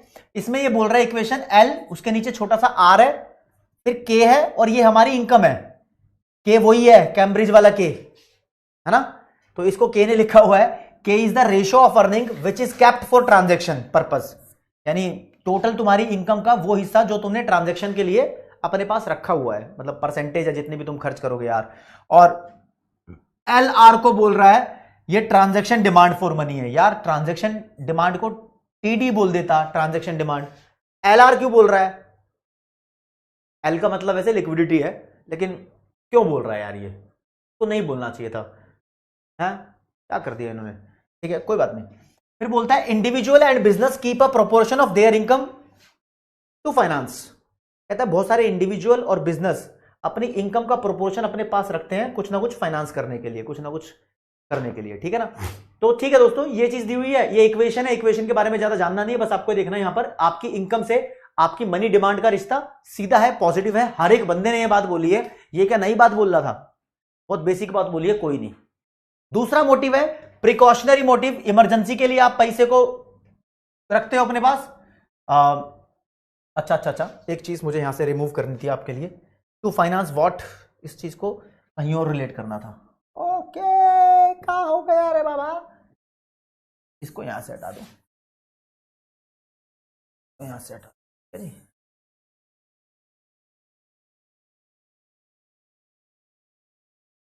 ये हो गया, ये हो गया। हाँ जी, प्रिकॉशनरी मोटिव भी होता है पैसे को होल्ड करने का। तो बोला है ये वाली लाइन यहां पर आएगी, individual and business keep a portion of their income to finance unanticipated expenditure. Unanticipated मतलब अनएक्सपेक्टेड, जो सोचा नहीं था वो अगर हो जाए तो पैसों की जरूरत पड़ेगी, तो इसलिए लोग पैसा होल्ड करके रखते हैं अपने पास। Which may occur due to unforeseen and unpredictable contingency. Contingency का मतलब ऐसा कोई इवेंट जो सोचा नहीं, तो कुछ तुमने अनफोर्सीन, जो देखा नहीं, प्रेडिक्ट नहीं किया, उसकी भविष्यवाणी नहीं की, ऐसा कोई इवेंट हो जाए, अजीब सा इवेंट हो जाए, तो तुम्हें कंटीजेंसी फंड भी बताया अकाउंटेंसी के अंदर, तो उसी हिसाब से पैसा बचा के रखा जाता है। और भाई साहब ये आपकी सेविंग होती है फ्यूचर में इमरजेंसी के लिए। कोई बात नहीं सुंदर ठाकुर। तो बोलते थे Keynes regarded the precautionary balance, precautionary motive या प्रिकॉशनरी बैलेंस एक ही बात है, as income elastic.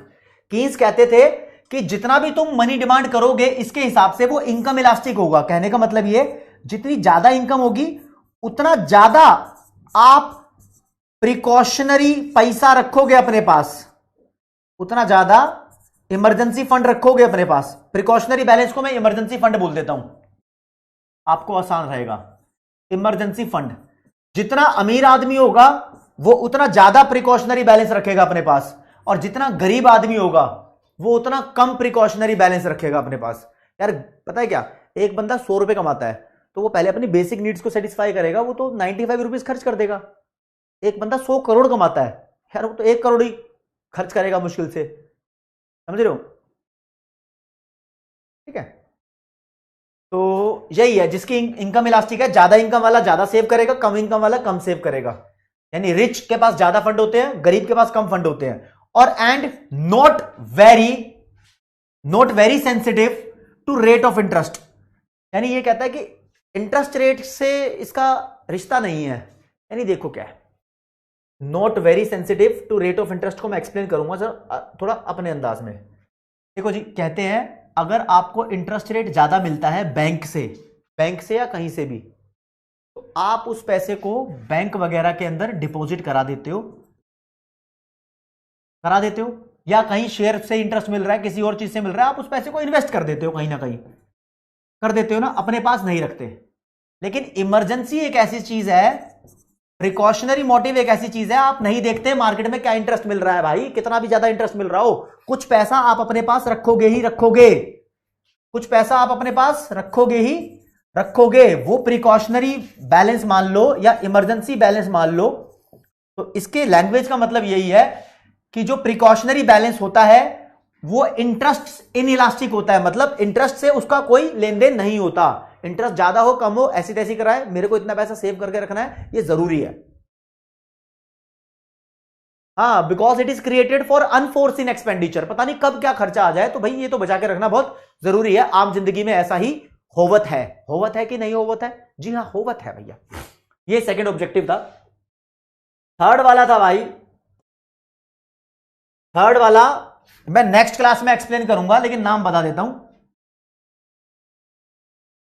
Speculative motive. Speculation के लिए लोग पैसा रखते हैं, मतलब सट्टा खेलने के लिए, इन्वेस्ट करने के लिए भी पैसा रखते हैं। अमीर लोगों की बात हो रही है, जिनके पास सब हो चुका है वो स्पेकुलेशन के लिए पैसे रखेंगे। ठीक है। खुशी प्रेमचंद, जो इमरजेंसी फंड होता है आप अपने पास रखते हो, आपको ये मतलब नहीं है कि इंटरेस्ट कितना है। ठीक है, ये बोलना चाहता हूं। यानी फिर से समझो यार, बात किस बारे में हो रही है, मैं पुराने वाले पे जाता हूं पहले, समझो, किसी बच्चे को क्लियर ना हो तो। बाबू देखो, ये जितनी भी थ्योरी है, ये सारी थ्योरी, चाहे कोई भी अप्रोच हो, डिमांड फॉर मनी के बारे में बात हो रही है कि तुम कितना पैसा अपने पास रखते हो। डिमांड फॉर मनी का मतलब है आपकी कैश होल्डिंग, आप अपने पास कितना पैसा कैश होल्ड करके रखते हो। ठीक है, तो केन्स स्पेशल थे, ये बोलते थे 3 रीजन की वजह से आप अपने पास कैश होल्ड करके रखते हो। Reason number 1 transaction, reason number 2 emergency यानी प्रिकॉशनरी। तो जो दूसरा रीजन है ना, वो कहता है मार्केट में कितना भी रेट इंटरेस्ट मिल रहा हो, आप कुछ पैसा तो अपने पास कैश होल्ड करके रखोगे। ठीक है, नहीं तो आप क्या करते हो ना, आप 100 रुपया कमाते हो, तो उसमें से 80 कैश होल्ड कर रहे हो, 20 रुपया बैंक में जमा करा देते हो, कराते हो ना।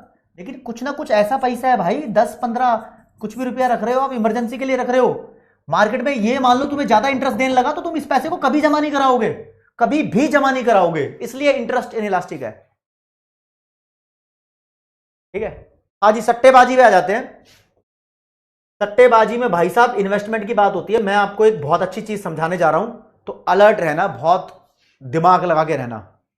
ये आज मुझे लगता है कि किसी ने तुम्हें ये बात शायद ना सिखाई हो, ये सीखना बहुत जरूरी है, तो तुम्हें पता लगेगा हाँ इकोनॉमिक्स कितनी इंपॉर्टेंट है। सांस ले लो थोड़ी सी। ये तीसरे वाला मोटिव है स्पेकुलेटिव मोटिव, विष्णु तनवर, ये अगली क्लास में एक्सप्लेन करूंगा, लेकिन उसके अंदर का कंटेंट एक मार्केट से रिलेटेड है, वो अभी एक्सप्लेन करता हूं।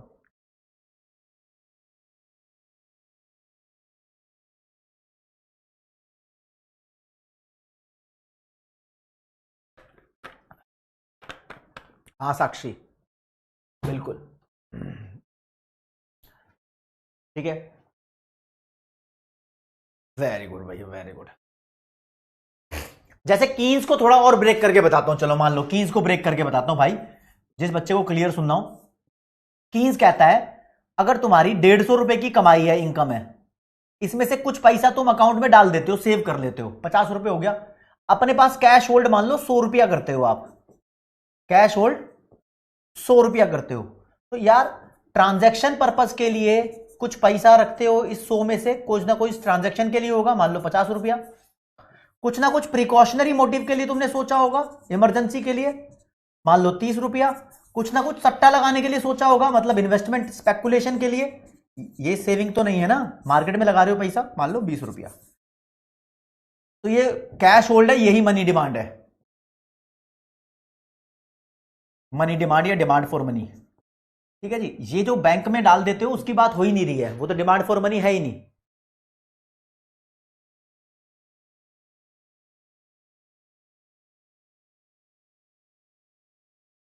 ठीक है जी, अब अनस एक चीज आपको समझानी है भाई, यही तो मर्दानगी वाली चीज है। सीए का बच्चा ये नहीं समझेगा तो क्या समझेगा, जो अब समझाने वाला हूं आपको। आप समझना जरा भाई, आपको बॉन्ड मार्केट बताने वाला हूं, बिल्कुल मजा आने वाला है भाई। अगर एक गदर बच्चे हो आप, बॉन्ड मार्केट समझो जरा, फिर बॉन्ड मार्केट होती क्या है। देखो जी, बॉन्ड की बात कर रहा हूं। गवर्नमेंट बॉन्ड इशू करती है।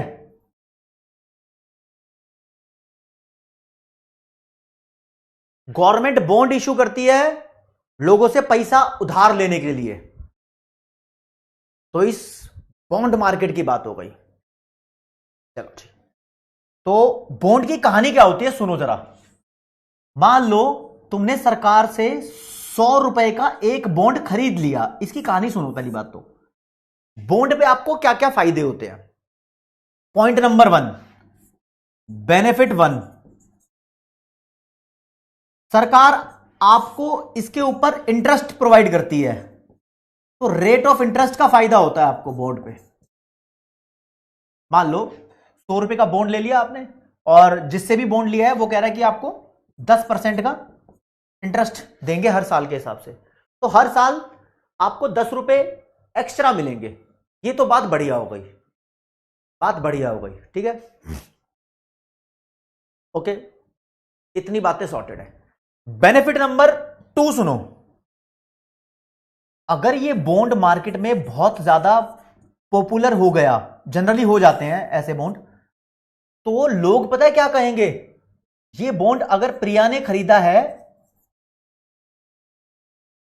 तो प्रिया से बोलेंगे लोग, प्रिया तू 10% इंटरेस्ट कमा रही है इस बॉन्ड पे, ये बॉन्ड तू मुझे 125 रुपए का बेच दे, ये 10% इंटरेस्ट हम कमा लेंगे। यानी ऑटोमेटिकली बॉन्ड की वैल्यू बढ़ जाती है। क्या बढ़ जाती है? वैल्यू बढ़ जाती है भाई। लिखा तो इस पे 100 रुपए रहेगा, लोग उसको 125 में खरीदने को तैयार रहेंगे। समझ रहे हो? तो जो वैल्यू इस बॉन्ड की बढ़ गई 100 से 125 हो गई, यानी 25 हो गई। This 25 is known as second benefit. इसको बोलते हैं कैपिटल गेन। जब आपके शेयर या बॉन्ड या किसी चीज की वैल्यू बढ़ जाए तो जितनी वैल्यू बढ़ती है उसे बोलते हैं कैपिटल गेन। ठीक है, ओके। चलो जी दोस्तों, अब आपको इस मार्केट के बारे में और बताता हूं। बॉन्ड मार्केट की बात कर रहे हैं तो बॉन्ड पे कोई ना कोई रेट ऑफ इंटरेस्ट तो मिल रहा है आपको, ठीक है। अगर मैं बात कर रहा हूं कि बॉन्ड का जो रेट ऑफ इंटरेस्ट है वो करंट रेट ऑफ इंटरेस्ट है, करंट रेट ऑफ इंटरेस्ट, इसको मैं बॉन्ड का रेट ऑफ इंटरेस्ट भी बोलता हूं और शॉर्ट में यूज करूंगा यार, ठीक है। इसको मैं मान के चलता हूं। एक चीज मैं आपसे ये पूछूंगा और दूसरा मैं आपसे पूछूंगा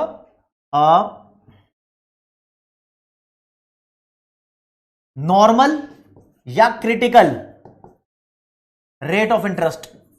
ये मुश्किल वर्ड बता दूं जो मार्केट में यूज होते हैं। देखो जी, ये मार्केट का रेट ऑफ इंटरेस्ट होता है। अब देखो ये क्या कहानी कह रहा हूं मैं कह रहा हूं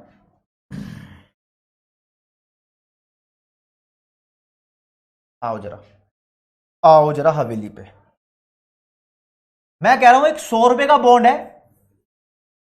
इसको खरीदोगे तो आपको 5% का इंटरेस्ट मिलेगा बॉन्ड मार्केट से। ये बॉन्ड वाले बोल रहे हैं भैया इसको खरीद लो, 5% का इंटरेस्ट रेट है, ठीक है। लेकिन बैंक बोल रहे हैं, ये नॉर्मल मार्केट बोल रही है हमारी कि हमारे यहां पैसा लगाओगे तो हम आपको 6% का इंटरेस्ट प्रोवाइड करेंगे।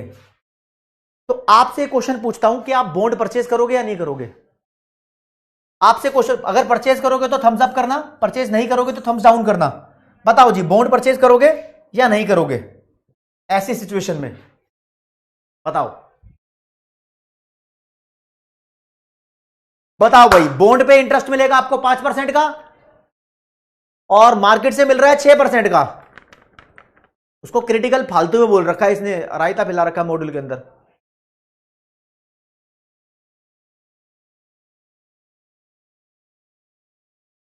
बताओ बॉन्ड पे इन्वेस्ट करोगे नहीं करोगे? कमल, आप बॉन्ड परचेज करोगे या नहीं करोगे? अगर बॉन्ड पे आपको 5% का इंटरेस्ट मिल रहा है, मार्केट बोल रही है 6% का हम दे रहे हैं, तो एक शाना बंदा क्या करेगा, बॉन्ड परचेज नहीं करेगा, वो सारा पैसा मार्केट में लगा देगा। मार्केट में मतलब बैंक में लगा देगा या किसी दूसरे इंस्ट्रूमेंट में लगा देगा। वहां से 6% का मिल रहा है, हम 5% क्यों ले? समझे? अगर आप परचेज करोगे तो थम्स अप, परचेज नहीं करोगे तो थम्स डाउन। थम्स डाउन वाले जीतेंगे यहां पर, सही चॉइस उनकी होगी। ओ भाई ये पोल का हो गया भाई, पोल गड़बड़ वाला हो गया। इसमें मैं पोल बी कर देता हूं क्योंकि थम्स डाउन वाला ही ठीक था। यहां पर मैंने पोल करा दिया, वोट नहीं करा, राइट? ठीक है जी। अब यहां पर सेंटिमेंट बच्चों के, चलो एक और गेम खेलते हैं। मान लो बॉन्ड का जो करंट रेट ऑफ इंटरेस्ट है वो 8% है, 8%। मार्केट में आपको जो इंटरेस्ट मिल रहा है वो 6% मिल रहा है, तो यानी current rate of interest is more than critical rate of interest है। तो आप मुझे बताओ, बॉन्ड परचेज करोगे या नहीं करोगे? बाय का मतलब थम्स अप और नॉट बाय का मतलब थम्स डाउन। अब कर देता हूं उसको मैं, ये लो जी वोट टाइप हो गया। चलो जी अब बताओ, अब बॉन्ड परचेज करोगे नहीं करोगे? ठीक है, चलो जी।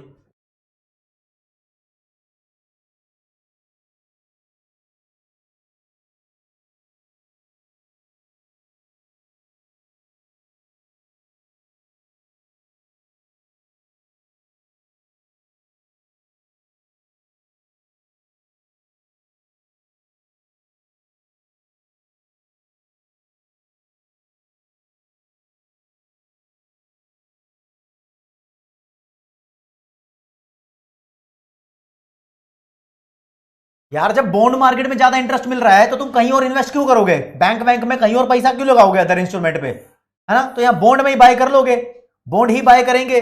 देखते हैं जी कितने बच्चे क्या बोले। ज्यादातर बच्चे बाय करेंगे, तो तुम मार्केट को थोड़ा सीख रहे हो, ठीक है?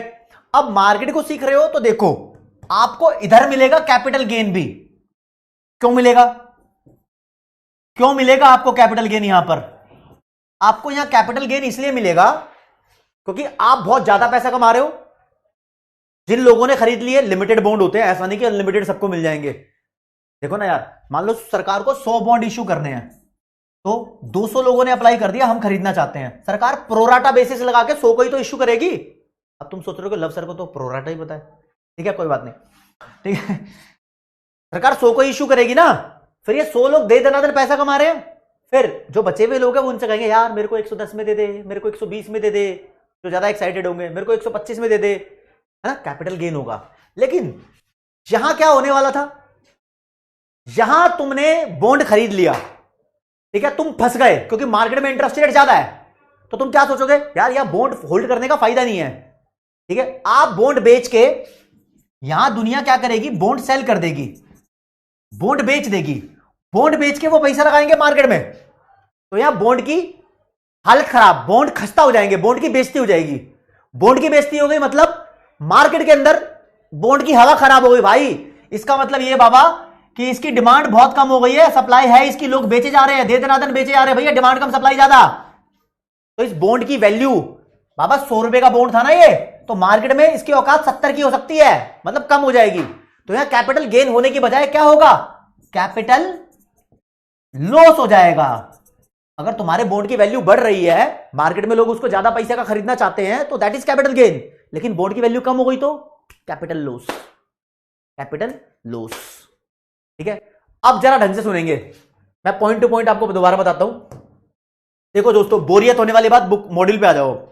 करंट रेट ऑफ इंटरेस्ट अगर क्रिटिकल रेट ऑफ इंटरेस्ट से ज्यादा है, बॉन्ड पे ज्यादा इंटरेस्ट मिल रहा है आपको, मार्केट में कम इंटरेस्ट मिल रहा है, तो people will start buying bonds, bond by करेंगे, ठीक है, बाय करेंगे, ओके रिपोर्ट है। ये मार्केट अब खराब सी लगेगी, पॉपुलर नहीं होगी, पॉपुलर यही वाली मार्केट होगी।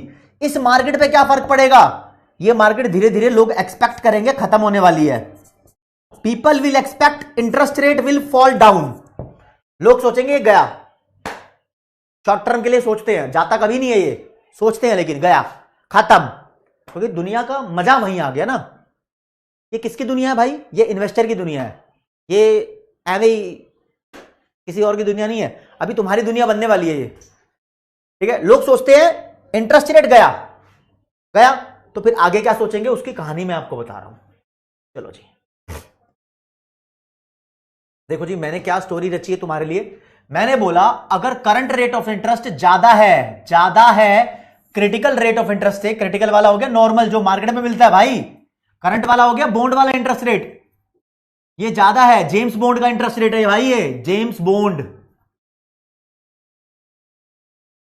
ठीक है, ये ज्यादा है, तो लोग एक्सपेक्ट करेंगे इंटरेस्ट रेट फॉल हो जाएगा, इसकी बेइज्जती हो जाएगी भाई। तो पॉपुलर कौन होगा, देखो जी बाबा, पॉपुलर कौन होगा, पॉपुलर होगी बॉन्ड मार्केट, लोग बॉन्ड बाय करेंगे, डिमांड ज्यादा हो जाएगी सप्लाई से बॉन्ड की, तो बॉन्ड का प्राइस बढ़ने लगेगा राजे, यहां धुआंधार बॉन्ड के प्राइस बढ़ने लगेंगे, कैपिटल गेन पे गेन होगा, मामला मजा आ जाएगा, ठीक है।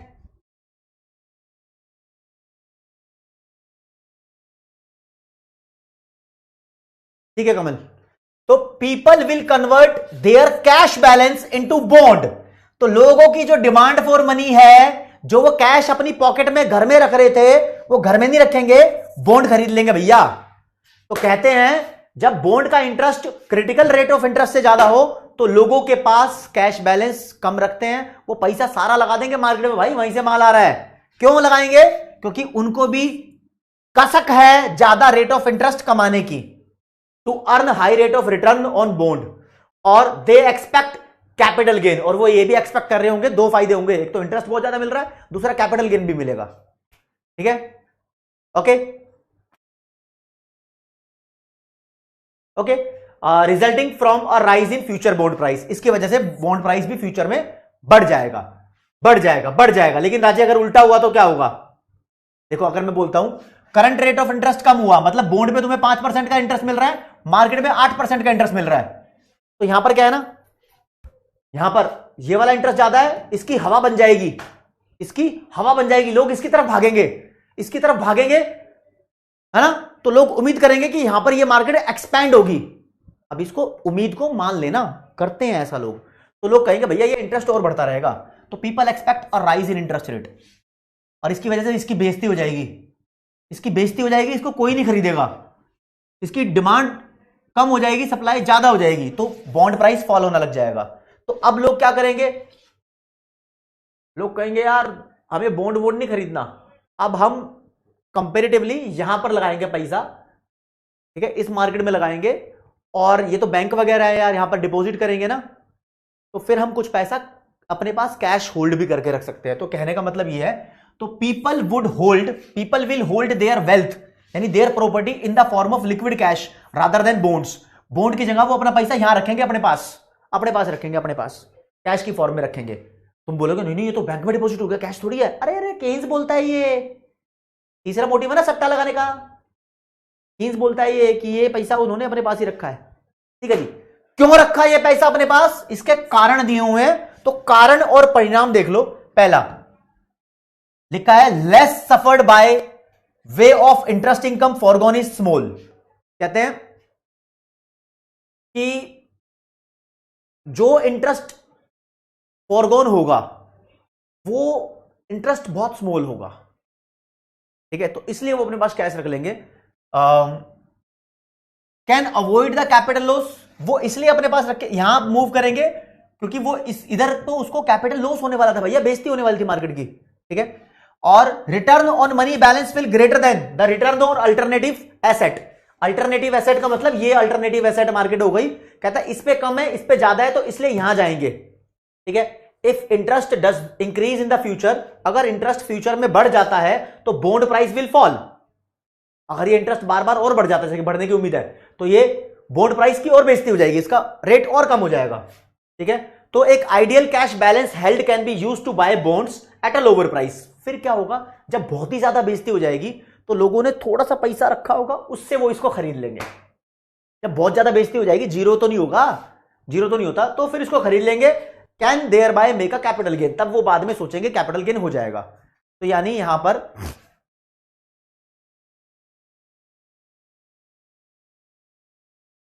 नहीं ये कैपिटल गेन है भाई, लॉस नहीं है, बाद में कैपिटल गेन बना लेंगे, मतलब ये कह रहे हैं देखो जी, rate of interest bond market में बहुत कम है। ये 100 रुपए का बॉन्ड है, इसकी बेइज्जती होते होते होते होते 15 का हो जाएगा। ये 15 का हो जाएगा तो बेइंतहा बेइज्जती हो जाएगी, तब शाणे लोग इसको खरीद लेंगे। शेयर मार्केट में ऐसा ही होता है, शाणे लोग तब शेयर को खरीदते हैं जब उसकी बेइज्जती हो चुकी होती है। कहते हैं इससे नीचे तो नहीं जाएगा, कंपनी जीरो तो नहीं होगी। अरे बाबा, पेटीएम 1600 का था शेयर, बेइज्जती होते होते होते होते होते होते 300 तक पहुंच गया, 300 समथिंग का पहुंच गया, वो जीरो तो नहीं हुआ। तो लोगों ने खरीदना शुरू कर दिया, इसकी इज्जत होने लग गई, ये 400 कुछ का पहुंच गया। यही तो होता है, समझे?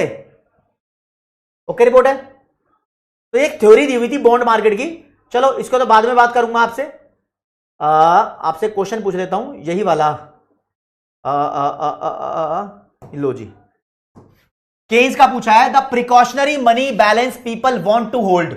लोग इमरजेंसी के लिए पैसा क्यों होल्ड करना चाहते हैं? यहां पर 4 रीजन लिखे हुए हैं। सही रीजन क्या है आप बता दो, 1 मिनट है तुम्हारे पास, और फिर बोलेंगे बल्ले बल्ले।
देखो जी, आपको बताया था कि प्रिकॉशनरी इमरजेंसी का फंड है ना, इनकम इलास्टिक होता है, मतलब इनकम से रिलेटेड होता है। अमीर लोग ज्यादा सेव करते हैं इमरजेंसी के लिए, गरीब लोग कम सेव करते हैं। रेट ऑफ इंटरेस्ट से इसका कोई वास्ता नहीं होता। A will be the right answer.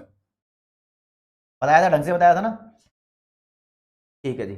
Govind, Himanshu, सच्ची, यश, प्रियंका। अरे एक बच्चा बोल रहा कमेंट सेक्शन में, सर कह रहा है पहले वाली लाइन इसकी बता दो। मैं ढंग से बता देता हूं, चलो कोई नहीं।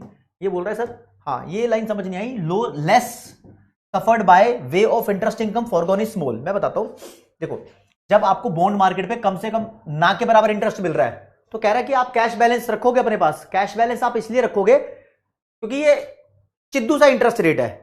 तो कैश बैलेंस रखने से जो आपको इंटरेस्ट रेट का नुकसान होगा, यानी लॉस से जो सफर करोगे आप, जो इंटरेस्ट इनकम से अर्न कर लेते, वो बहुत पुद्दू सा होगा, यानी वो बहुत स्मॉल होगा। ठीक है, वो बहुत स्मॉल होगा। ठीक है, इसका मतलब ये था यहां पर। ठीक है जी, अगला क्वेश्चन मैं आपके सामने पेश करना चाहूंगा। मैंने बताया नहीं हालांकि आपको, लेकिन बात करते हैं केन्स के हिसाब से। अकॉर्डिंग टू केन्स, केन्स क्या बोलते थे? अगर करंट इंटरेस्ट रेट बहुत हाई है, ये सब केन्स ने बोला है, करंट इंटरेस्ट रेट बहुत हाई है मतलब बॉन्ड के ऊपर जो इंटरेस्ट रेट मिल रहा है वो बहुत हाई है, तो इनमें से क्या होने के चांसेस हैं? बताओ जरा। आपके पास फिर से 1 मिनट दे दिया मैंने, अब पढ़ लो जरा इन ऑप्शंस को, क्लास खत्म होने वाली है।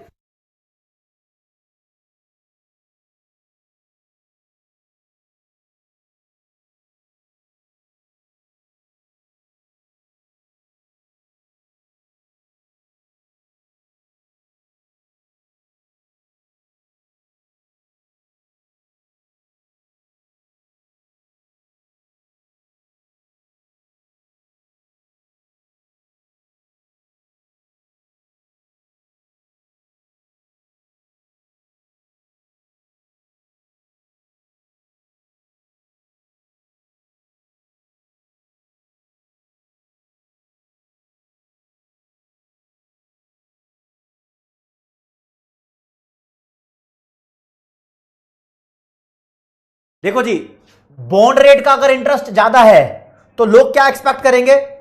भैया ये एक्सपेक्ट करेंगे कि इस पे कमाई होगी, लोगों को बॉन्ड पे पैसा लगाएंगे, बॉन्ड का रेट बढ़ जाएगा, कैपिटल गेन भी होगा, तो बॉन्ड प्राइस फ्यूचर में बढ़ जाएगा। और जो इंटरेस्ट रेट दूसरे वाला कम है, यहां लिखा नहीं है, तो लोग एक्सपेक्ट करेंगे उसकी और बेइज्जती होगी, वो और फॉल होने लग जाएगा। फॉल लिखा है ना, सी वाला will be the right answer. देखा, यहां फंसे हुए थे, मैंने ढंग से कराया था आपको। चिराग, कल्पना, विराट, जूही और Kausar Parveen are the toppers of this. चलो जी, एक और क्वेश्चन पूछ लेता हूं। सट्टा लगाने के लिए लोग डिमांड करते हैं, थर्ड मोटिव है केन्स के हिसाब से। तो सट्टा लगाने के लिए जो है वो चीज आपके पास मैंने दे दी है यहां पर। थोड़ा सा मुन्ना मुन्नी ब्रेक भी हो जाएगा, इसके बाद 2-4 मिनट और पढ़ाऊंगा, लेकिन 2 मिनट के अंदर ये क्वेश्चन सॉल्व कर दो, डरने वाली कोई बात नहीं है।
देखो जी, कीन्स कहते थे आप सट्टा तब लगाओगे जब मार्केट में आपको इंटरेस्ट कम मिल रहा हो, तभी तो आप सट्टा लगाओगे।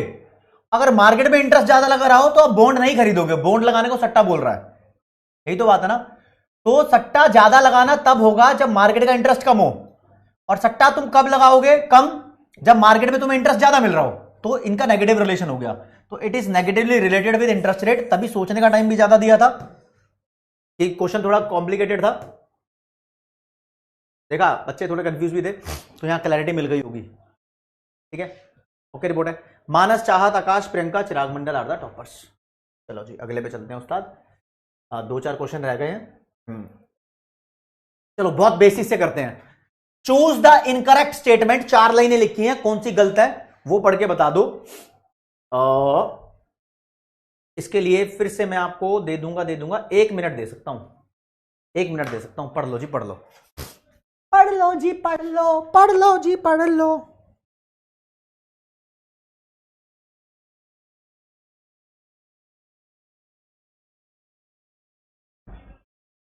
वैसे मुझे इसके बीच में कूदना नहीं चाहिए, बहुत लप्पू सा क्वेश्चन है।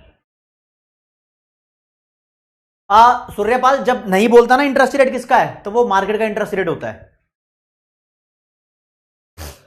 भाई मनी का फंक्शन लिखा हुआ है, मनी हर वो चीज है जो मीडियम ऑफ एक्सचेंज की तरह इस्तेमाल होगी, तो this will be the right answer. ठीक है, बाकी सारे ऑप्शन अभी तुम्हारे पल्ले नहीं पड़ेंगे, अगली क्लास जरूरी होगी यहां पर, इसलिए बीच में आ रहा हूं मैं, बीच में आ रहा हूं इसका आंसर देने के लिए। आदर्श, अभिनंदन, कल्पना, जूही, प्रियंका, सानी आर द टॉपर्स। अगले क्वेश्चन में आ जाओ। Money perform all of the 3 functions.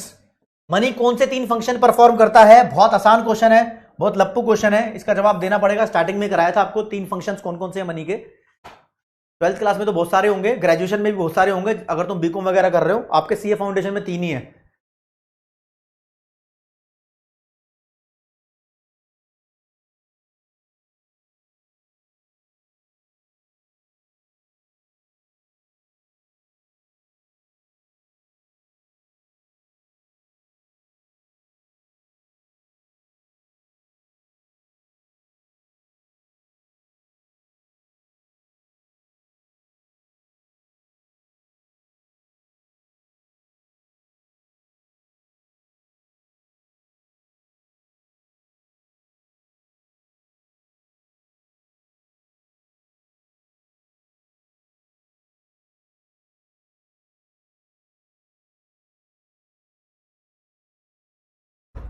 Medium of ex पहले नंबर पे दिया होता, देखो स्टोर ऑफ वैल्यू, दूसरे नंबर पे यूनिट ऑफ अकाउंट, तीसरे पे मीडियम ऑफ एक्सचेंज, तो C will be the right answer.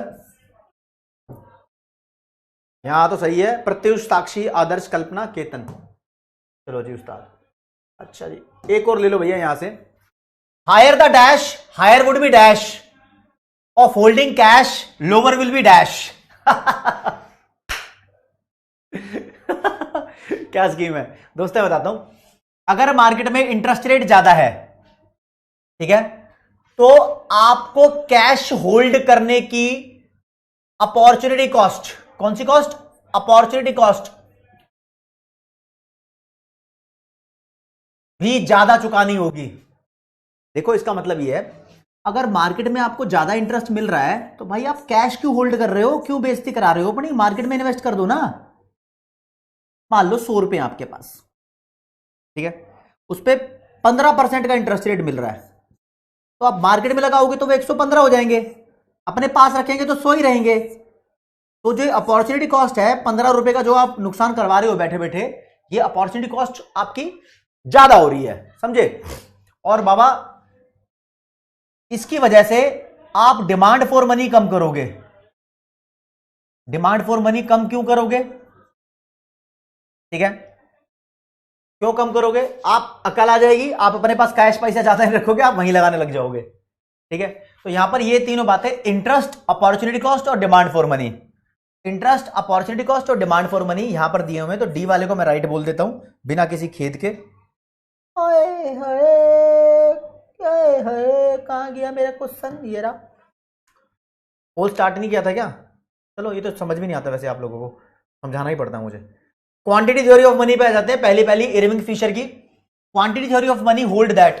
Quantity theory of money के बारे में लाइनें लिखी हुई यहां पर, कौन सी लाइनें ठीक है वो आपको बतानी है। आपके पास है 45 सेकंड्स, मैं इसको पढ़ लेता हूं। कहता है change in general level of commodity price, यानी जो जनरल प्राइस लेवल है अगर ये बदल जाएगा, are caused by change in quantity of money. कह रहे क्वांटिटी ऑफ मनी की वजह से जनरल लेवल प्राइस चेंज होता है। अब भैया ये थी quantity theory of money, MV is equal to PT, या फिर न्यू एक्सपेंडेड फॉर्म ये थी, कोई भी ले दो, सबके लिए सेम लाइन है। कैसे, ये बोल रही है कि अगर प्राइस लेवल चेंज हो जाएगा ना, मतलब ये इंक्रीज डिक्रीज हो जाएगा, तो जो क्वांटिटी ऑफ मनी है, ये सप्लाई ऑफ मनी है, इस पे फर्क पड़ेगा। जी हाँ बिल्कुल पड़ेगा, मतलब इसकी वजह से भी प्राइस चेंज हो सकता है, हो सकता है, हो सकता है। There is a strong relationship between money and price level. कहते हैं मनी सप्लाई और प्राइस लेवल में स्ट्रॉन्ग रिलेशन है, प्राइस बढ़ेगा तो मनी सप्लाई बढ़ जाएगी, बिल्कुल इक्वेशन बोल रही है, ऐसा होगा, ठीक है।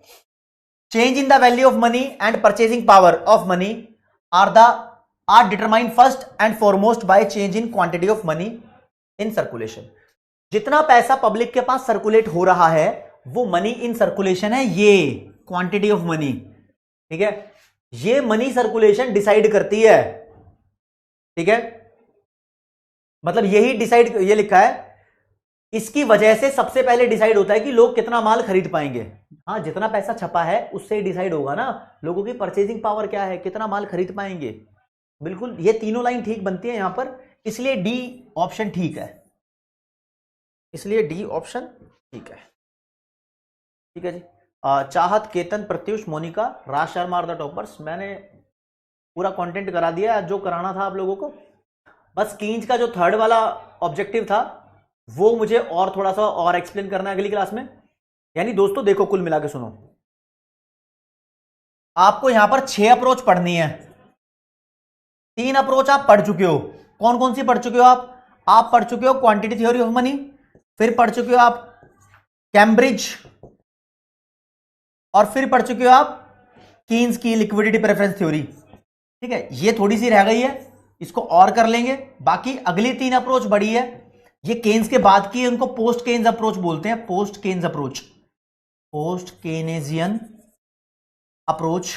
ये बड़ी लप्पू लप्पू सी छोटी छोटी सी है, तो अगली क्लास में इन 3 अप्रोच को करेंगे, थोड़ा सा ये करेंगे, डायग्राम भी है इसलिए मैंने छोड़ दिया, कहीं तुम्हारा दिमाग खराब ना हो जाए इसलिए, ठीक है जी। अब देख लेता हूं बच्चों के एक बारी डाउट्स, यहां पर क्या क्या थे। इनकरेक्ट स्टेटमेंट वाला क्वेश्चन का आंसर गलत दिया था, ओके, अच्छा अच्छा अच्छा अच्छा अच्छा अच्छा अच्छा अच्छा अच्छा अच्छा, सही बोल रहे, सही बोल रहे, सही बोल रहे, सही बोल रहे, सही बोल रहे। हाँ, मैक्रो इकोनॉमिक्स थोड़ा टफ है सर, हो सकता है डिंपल, इसमें इनकरेक्ट स्टेटमेंट, हाँ मैं समझ गया यार, समझ गया मेरे भाई, सर इस क्वेश्चन में interest rate market rate of interest है या बॉन्ड का इंटरेस्ट रेट? जब सिर्फ इंटरेस्ट रेट लिखा हो तो मार्केट का इंटरेस्ट रेट है, बॉन्ड का इंटरेस्ट रेट लिखा होगा तो बोलेगा वो करंट इंटरेस्ट रेट बोलेगा। ठीक है सर, बॉन्ड इश्यू कहां होता है? भाई बॉन्ड की एक मार्केट होती है, ऑनलाइन बॉन्ड मिलते हैं, आप शेयर वेयर के परचेज करते हो तो आपको तब पता लगेगा।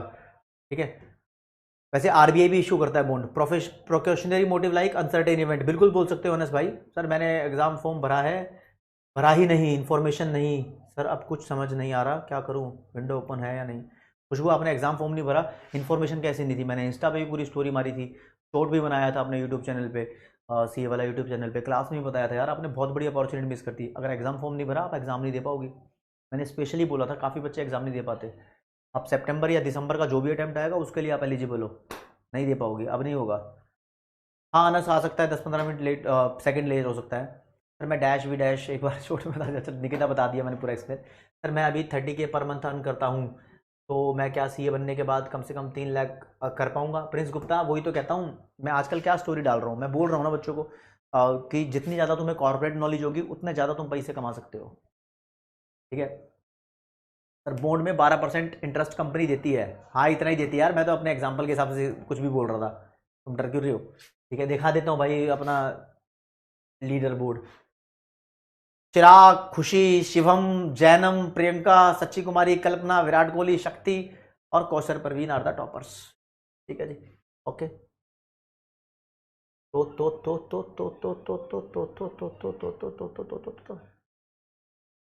बच्चे इसके बारे में बोल रहे हैं कि सर इसमें लिखा था choose the correct incorrect statement, और भाई हमने एक ही लाइन पढ़ी थी, हमने और लाइनें नहीं पढ़ी थी, तो इसके बारे में बोलना चाहता हूं मैं आपसे। हैं एक बार और इसका पोल ले लेते हैं, कोई बात नहीं आप डरो मत, इसका पोल एक बार और लेते हैं, बच्चे क्या कह रहे हैं, फिर मैं इसको एक्सप्लेन करता हूं। ठीक है, फिर एक और लीडर बोर्ड हो जाएगा, लास्ट क्वेश्चन है, फिर क्लास खत्म कर रहा हूं, कोई दिक्कत नहीं है।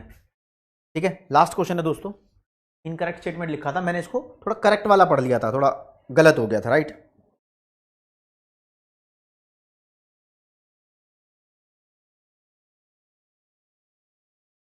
ठीक है देखो लाइनें एक एक करके पढ़नी शुरू करते हैं लास्ट से। Currency which represent money does not necessarily have intrinsic value. Intrinsic value का मतलब होता है इंटरनल वैल्यू। अगर 500 रुपए का नोट है तो 500 रुपए का नोट बनाने की जो कॉस्ट है, कॉस्ट बोल सकते हो, कॉस्ट, कॉस्ट 500 रुपए है क्या? नहीं, कई बार नेग्लिजिबल होती है, ना के बराबर होती है, अठन्नी चवन्नी का नोट बना होता है वो, ये बात तो ठीक है यार। Money is totally liquid asset, money अपने आप में प्रॉपर लिक्विड एसेट है, अकाउंट्स में यही पढ़ते आ रहे हो, प्रॉपर लिक्विडिटी है, ये भी ठीक है। Money has generalised purchasing power and is generally acceptable for all transaction. हाँ मनी को परचेजिंग पावर भी बोलते हैं, तुम इससे कुछ खरीद सकते हो और ये सभी ट्रांजेक्शन के लिए इस्तेमाल भी होती है, ये भी ठीक है यार, ये भी तो ठीक है। Anything that would act as a medium of exchange, ये भी ठीक है। भाई चारों लाइनें ठीक है, लेकिन ये आधी ठीक है। आधी ठीक किस लिए? मनी की पूरी डेफिनेशन नहीं है यहां पर, स्टोर ऑफ वैल्यू भी होना चाहिए था फिर तो, ठीक है, और फिर यहां पर होना चाहिए था आपका यूनिट ऑफ अकाउंट भी, फिर पूरी डेफिनेशन बनती मनी की, तो ये हाफ ठीक है। इसलिए अब भी देखो ऑप्शन ए ठीक हो गया अब भी ऑप्शन ए ठीक हो गया, समझ रहे हो, अब भी ऑप्शन ए ही ठीक हो गया भैया, ये भी ठीक है, तीनों लाइनें ठीक हैं, ए वाला गलत है। मतलब एक बार में अगर पढ़ रहा था तो सही लग रहा था और सही है भी ये, लेकिन पूरा सही नहीं है, तो कंपैरिजन करेंगे तो ये गलत नजर आ रहा है। तो अगेन अब इसमें देख लो भाई साहब, यहां किस किस के क्या क्या विचार थे। ओ भाई साहब तुम हटा दिया, ये डी वाला ऑप्शन बच्चों को समझ नहीं आया होगा, तो लीडर बोर्ड भी चेंज हो गया होगा। आकाश, प्रियंका, चिराग, शक्ति, कल्पना, लीडर बोर्ड में देखो अब चिराग, जैनम, प्रियंका, कल्पना, शक्ति, विराट, खुशी, यश, साहिल, अबुलेश अंसारी। ठीक है ना, अब हो गया ना मोए मोए, ओके रिपोर्ट है, सॉर्टेड। हाँ जी, इंट्रिंसिक वैल्यू वाला वर्ड आपको नहीं पता होगा, इसलिए इस वाले क्वेश्चन में आप घूम गए होंगे। ठीक है जी, अगली बची हुई 3 अप्रोच है दोस्तों, उसको अगली क्लास में खत्म कर लेंगे। और फिर देखो इसको मैं उसी हिसाब से करा रहा हूं, मतलब ज्यादा फास्ट नहीं करा रहा, मुझे पता है कि पब्लिक फाइनेंस के अंदर थोड़ा सा चोट लगा है, उसको मैं बिल्कुल रिकवर करूंगा, आप टेंशन मत लो। ठीक है, तो आज की क्लास में दोस्तों फिर इतना ही, प्यार की कोई कमी नहीं रहनी चाहिए। ठीक है, ओके, जय हिंद, जय भारत, नमस्कार, धन्यवाद, बाय बाय एवरीवन, टाटा।